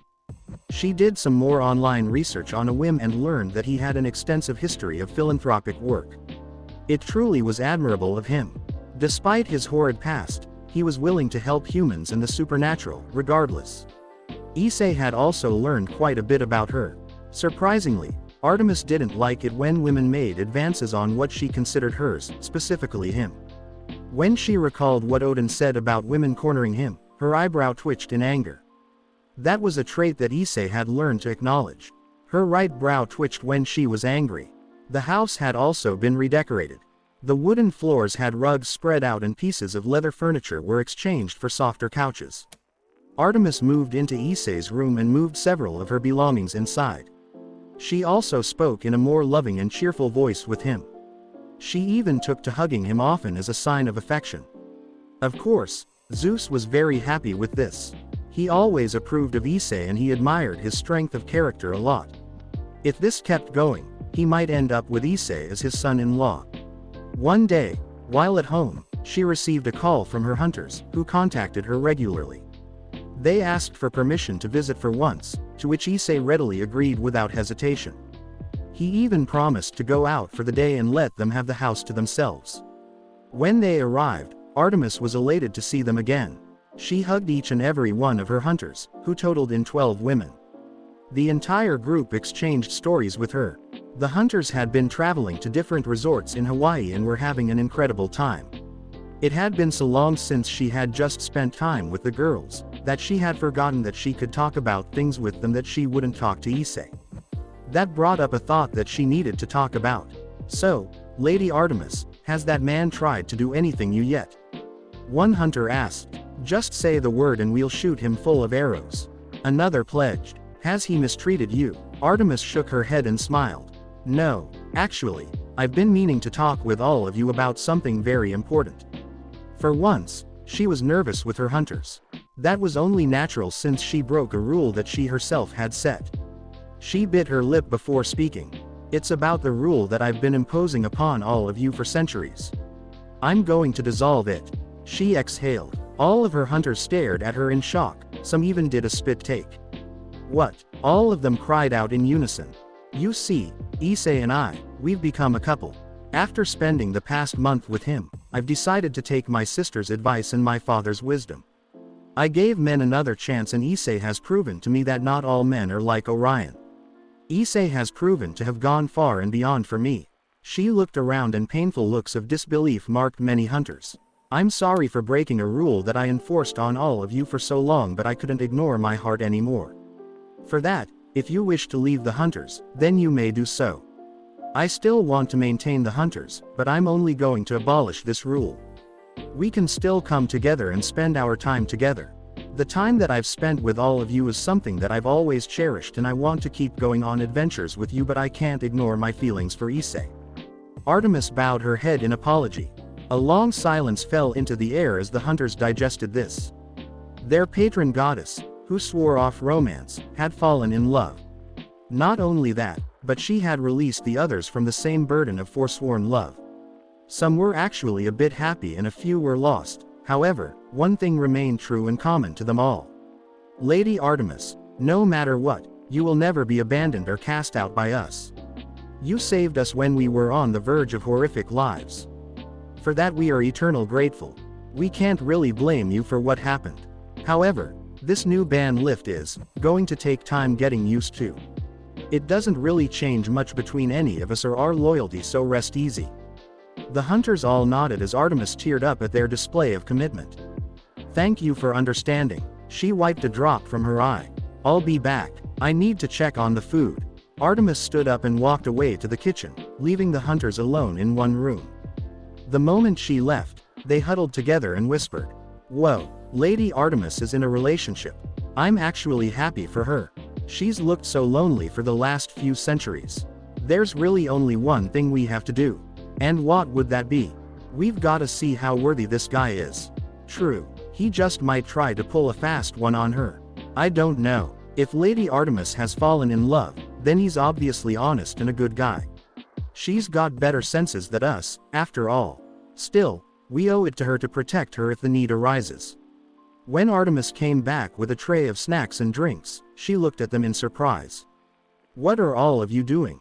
"Nothing," they all replied. "Actually, Lady Artemis, can we ask for something?" One hunter asked. "Shoot away." The goddess smiled. "Can we sleep over tonight? It's been forever and sign you have a boyfriend now, we might be seeing you less." Another hunter pleaded. Artemis would have agreed instantly, but this was Issei's home. She quickly contacted him and he didn't hesitate to agree with her wishes. Issei doesn't have a single bit of a problem with it. "Feel free to stay as long as you like." Artemis giggled happily. This little action did not go unnoticed.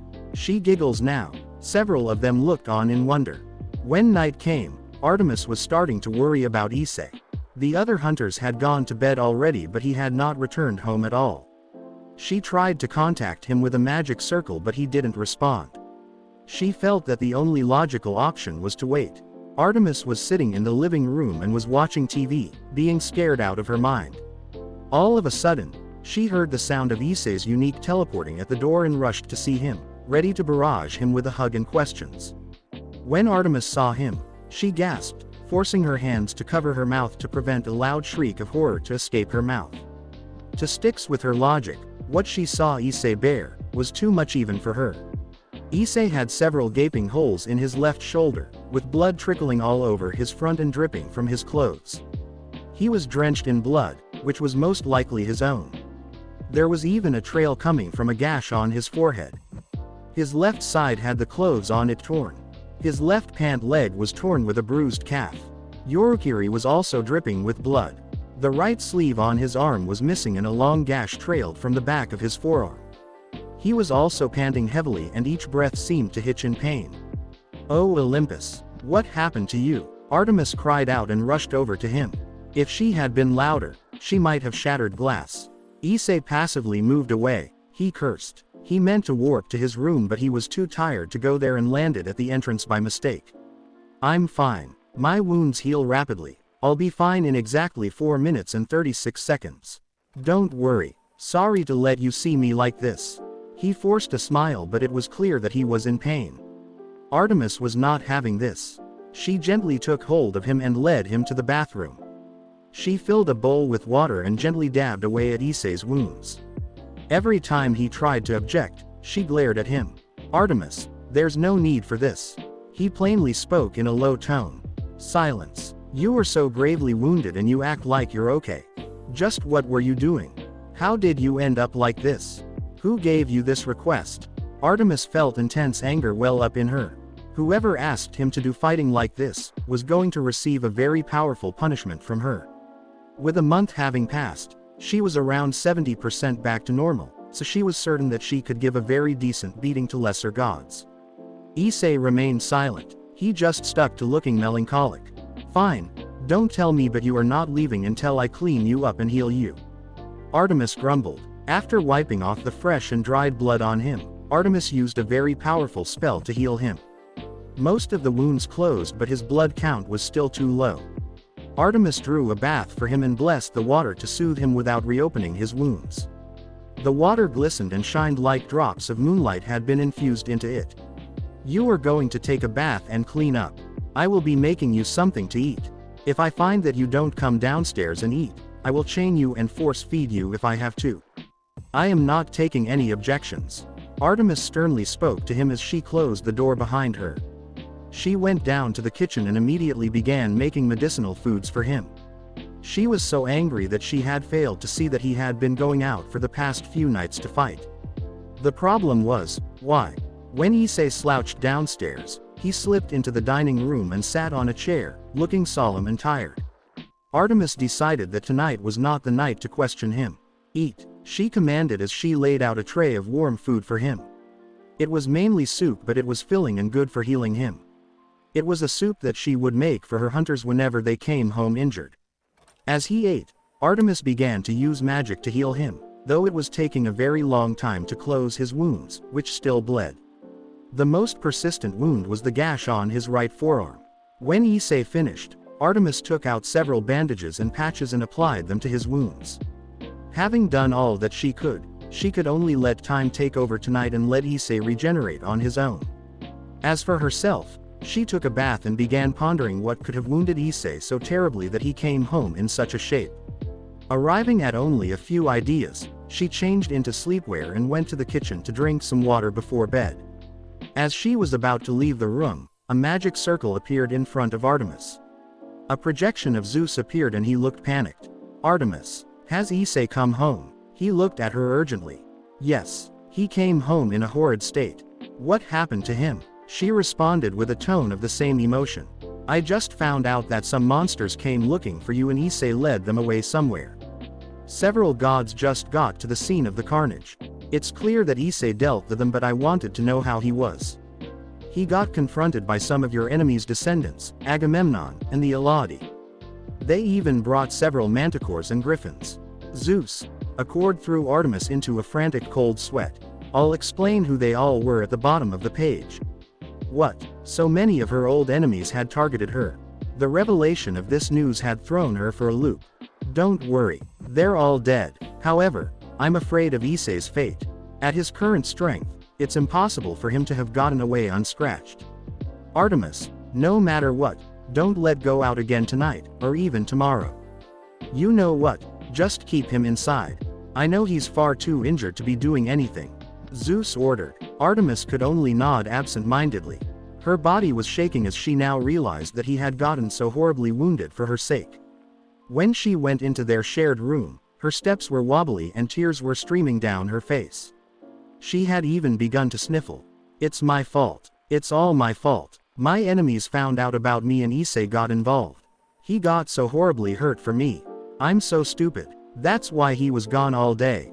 She thought to herself. When she sat on the bed, she looked sadly at Issei, who stirred awake. Artemis, what's wrong? He asked. He stretched out a hand and cupped her cheek. The touch of his hand brought her pain and comfort at the same time, even though it was gentle. She held his hand to her face as she cried into it. I'm sorry. I'm so sorry. It's my fault that you got hurt. She began to sob. Issei enveloped her in a hug and kissed her forehead. No, it's not your fault. I just wasn't careful enough. He shook his head. Artemis looked up at him with bloodshot and red eyes. She looked at him frantically and shook her head as well. No, if I wasn't like this, if I wasn't so weak, you wouldn't have had to protect me. Oh, I'm so sorry. She cried as Issei looked at her tenderly.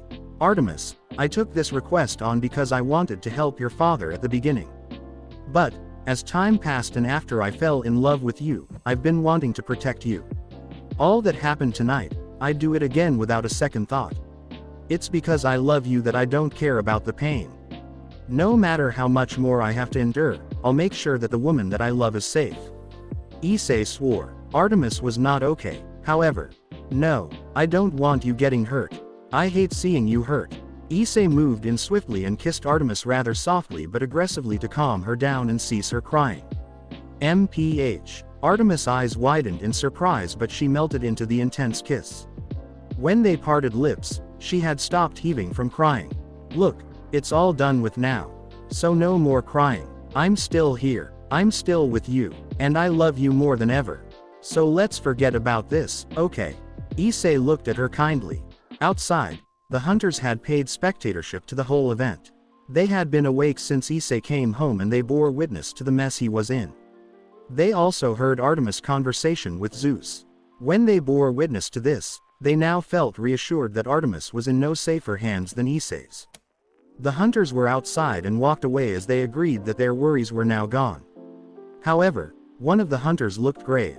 "What's wrong?" one asked. "I suggest we move up to the higher guest rooms. Things are going to get hectic tonight." "What?" Everyone looked at her, perplexed. "Just trust me on this. And bring earplugs." Back in Issei's and Artemis' room, the two were ready to go to bed. In truth, Issei was, Artemis was not. Issei's words were not enough to soothe Artemis, unfortunately. As Issei was about to let go of her, she held on to him. "You said that you love me, but I want you to prove it. I want you to prove to me that I'm your woman." Artemis looked at him with warm and loving eyes, with hints of lust in her voice. Both felt their hearts quicken as Issei realized what she meant. "If you wish to go that far, then I'm happy to go with you." He kissed her. "I want everything you have and I'm going to give you everything I have. I love you so much that I can't express it." Artemis breathed sensually. Issei used telekinesis to close the door and lock it tight because that night, Issei and Artemis consummated their relationship. That's all for now. But hey, don't forget to like, subscribe and hit that notification bell for updates on more awesome content. But as for now, see you later.